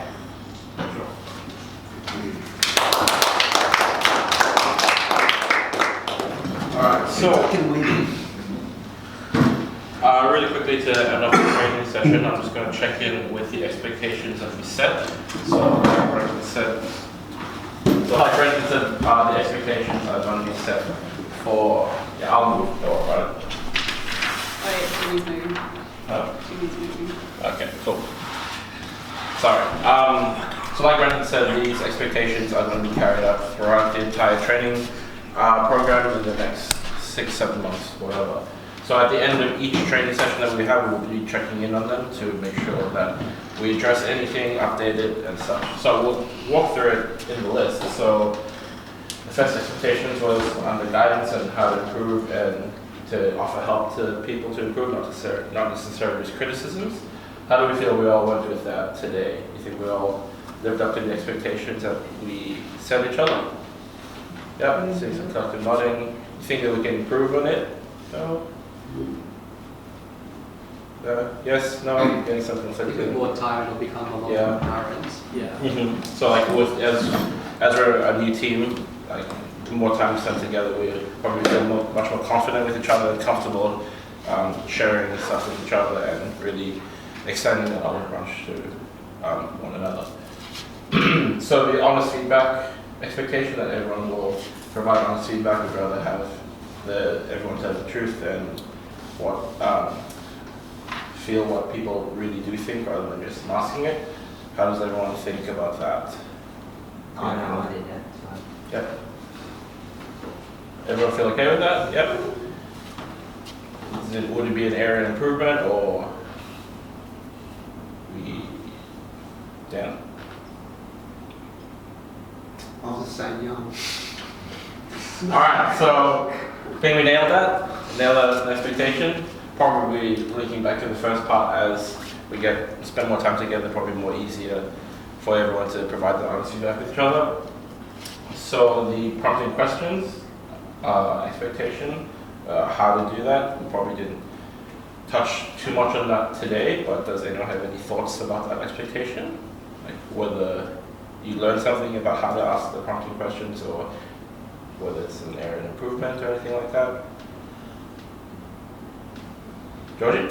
I think we touched on when to use it. We didn't learn how to ask the questions, but we learned when it's appropriate to do that. That's good. So definite area of improvement. We've sort of addressed it a little bit here. And the opportunity to practice a lot of the different facilitation skills and the icebreakers and energizers. How do we feel about that today? Yeah, good. A bit more confident that you guys have gotten some under your belt. Like Jane said, there'll be plenty more opportunities in the future for you guys to do them, and as you guys practice, you'll know these by second nature, so that you guys know how to run them on Ryla as well with the Icebreaker and Energizer Bank resource. What about challenges? So, being challenged, do you think you guys were challenged today? Yeah, a little bit. That's good. Pardon me. What about the confidence to give it a go, carry out the role? So now that we've done another training session, do you guys feel more confident that you can do your jobs as family group leaders, senior leaders, coordinators, that type of thing? Yep. Yeah, I think throwing us into like the exercises, like facilitating those exercises. Learning here, but we've definitely started to equip you guys with some of the tools needed that you will definitely use with all the resources and such. Garrett, the one thing I might add to that is, when we give our energizers and our icebreakers, maybe next time we don't get an example beforehand, we actually do the proper energizer or icebreaker for the meeting. Yep. So, so we just throw you in straight up? Straight in. Like, oh, that's good to know. You take that one. Was it this one, the confidence to carry out the role? Yes, yeah. Yeah. So sort of trusting you guys more to have it go rather than sort of leading you the way. Yeah. Yeah, precisely. Now that we've had a session, although I don't know if everyone's had an opportunity though, so next you'd be aware of that. Yep. So I'm having trouble trying to condense it. Just trust. Like trusting you guys to Trust to take the lead. Trust to try. Yeah, trust to try. Gareth, just make sure that pen doesn't go through. Yeah, that's fine. Cool. Just throw it check. Alright. Stuff. Alright. Personal growth. So does everyone think that we grew a little today? Yeah. Learning new skills and stuff. Thank you, Brenton. And improve the team dynamic. How do we all feel that we grew together as a team? Everyone feel confident that everyone was supportive. Yep. Yeah, but we threw each other deeper so you can be supported by people. Anyone have anything else to add on the team dynamic point? Creating the support network, it's probably links in there, so does everyone feel like they were supported? Yep, no one felt like they were out of place or anything like that, or have anything to say about that? Nope. Alright. Flexibility and adaptability. How do we feel that everyone went with that today? I think all the sessions were flexible to meet you guys' needs and adapted to what needed to happen. We do the working lunch and stuff was running a bit behind schedule and stuff, but we got there in the end. So everyone feel confident about that? Awesome.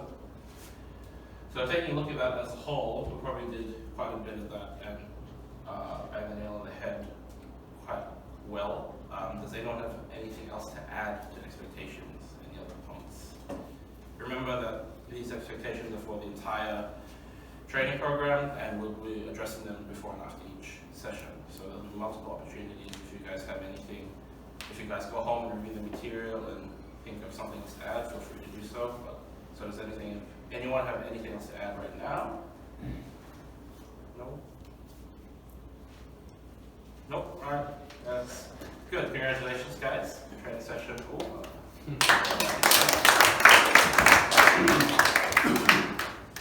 So we will be sending out a like survey, same way we did last time. We had the opportunity to provide what's the word? Feedback. Anonymous. There we go. Anonymous feedback. Does anyone have anything? Like I know you all collectively got the opportunity to hear feedback. I guess for Gareth, Jimmy, and I. Anything that's burning that you would like to say? Feel free. Otherwise, feel free to chuck it in the survey. No. We might just get a photo before we finish up so that I can put it on our social media page and then we'll go into the committee meeting. Is that okay? Well, quick break. Yeah, Back quick. in 5 minutes. Yeah, okay, so we'll do that. So quick break, come back in 5. Or is there anyone not staying for the committee meeting? Yeah, okay. Do you want to do a quick photo now and then you guys can head off and we'll